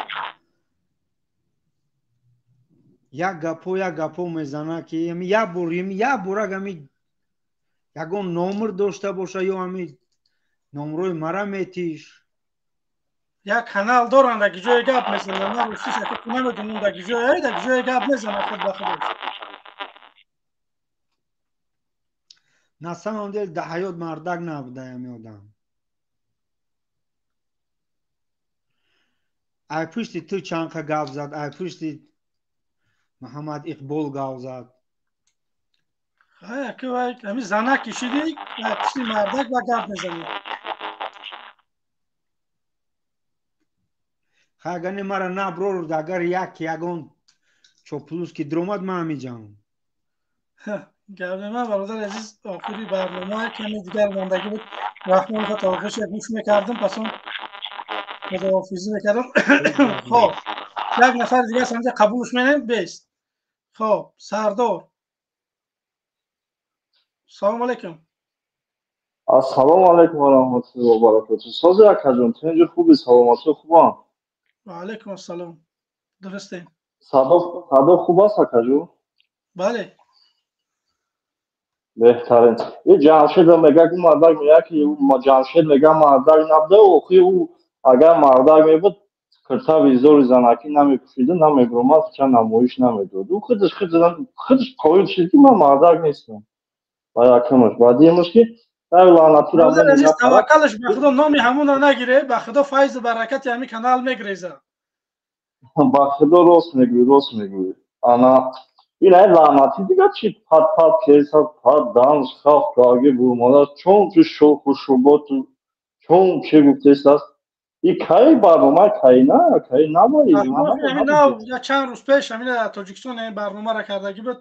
مردم هم مرد همین روزای ماه شریف رمضان قطاره کردگی بود. نمیشه چند روز پیش بار پدرش نالات این گفت یوخیش شنیدم یکی مو باید استخواب کنیم که مو توجیکیم بعد مسلمان و دلبایو بود دایوسوی به ناموسوی دیگرش میخیزم و قاسق میزن ای بمرین با رستم بد کدو در روز قیامت من گریزون کنده سخم ادن حالت در بدر منکد روسیا منکد به ابرو منکد همه فلوکت بسرمون همه اوورد бо меброян қарсҳак мезанам. Ака алмазҷон вақто хай гапҳо гуфтани бисёр доштуму хай вақт намегирам. Алон нигаҳбон боша ака. Охири барномаи дигари да ҳаме задам ака ба худо ҳама панҷа. برادر عزیز در برنامه گذشته من همون لینک نتونستم گذاشته بعد من گفتن که همجا نبدای من فراموش کردم لینک گذاشتم در زیر نوار که مردم بدروین برای همین خاطر برای که پیش این برنامه گذشته دو برنامه دیگری تحقیق گپ زده بودم یگان کمبودی نبود این برنامه گذشتگی ده وقتو بعد همین چی لایک ها چند تا اکا چی هم پلاس بازی در برنامه چند کسی اکا؟ در برنامه 250 کس 250 کس برادر رو التماس بگیرین لایک پایتون بگذارین بخدا همی همیت دستگیری کنین یک بخدا گرین دیلش بسته شدگی اینا مدک بود یگان چی نمیگن یا چیزی دیگه بگم اکا جان التماس 2 minut نکی پالیز نیای یا بفهمم مردم یک برادر ما کروچی 3 ماه پیش در تاجیکستان در جانی اوتر زدن که کروچی بچه خطی مخالفای لایک پای میمونه اطلاعات دوای بیویا 3 ماه در جانش زدن همون مادر میگه ما همش تماشا میکردیم یگان تاش در لایک نمیموندم بعد که در جانی پدر و مادر زدن میگه ایس پس میگه فقط لایک کامنتر همه چی میکردن вообще میگه همه خیلی کردن که کروچی ما برم بچه بیویا خیلی اوچه میگه پشکی اینجا ماشین ما فروخت میگه توکل ما با خود تولو کرده میگه خیستم رفتم میگه گفتم اکوز ایدرون سمالیات ما را بور میکنم میبرم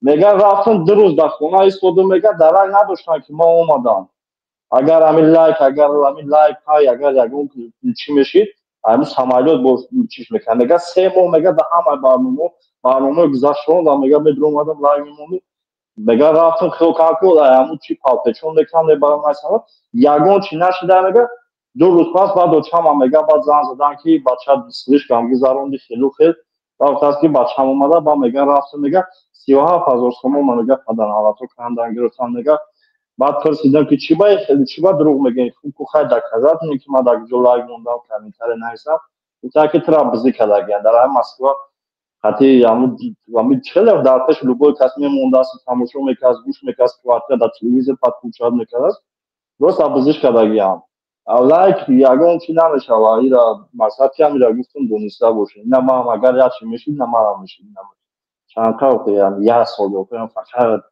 گفتم بزنیم کامنتاری هم میکنیم لایک هم میموندیم یگان چی میشید اگر ما دانشید باقی در پناه علا باشه کجان خداوند نیستم که در تون دوگوی مکن خداوند نگهبان من انشالله که چند دقیقه دیگه میمونم پس اون خداحافظی میکنم ما نماز عصر میشه انشالله برایم ذکر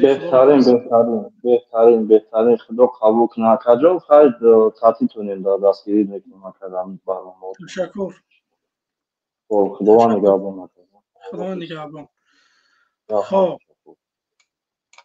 خب برادران گرامی قدر بازم از همه شما میندار که کسانی که ما را پیگیری کرده دستگیری کرده برادر عزیز به طرف نباشه در پرتل ما ابونه شوه کسانی که تازه وارد شده ابونه شوه کلکال چکه بجقه که وقتی که ما برنامه میکنیم به شما را اویدیمیلینی میایه که شما میبینید که ما برنامه درخش حق که در کانال درخشان تیوی یگون ویدیوهای نویگری پرتافته میشه شما به خبر نمونید برادر عزیز لایکاتون رو بمونید لایک شما سبب زیاد شدن بینندگان میگرده خلاص یگان چیز دیگر نیست و همین خاطر برادر عزیز به طرف نباشه ما را بار که 200 چند نفر تماشا داره 240 نفر نه که ما 75 لایک داریم برادر عزیز به طرف نباشه بمونه لایکاتون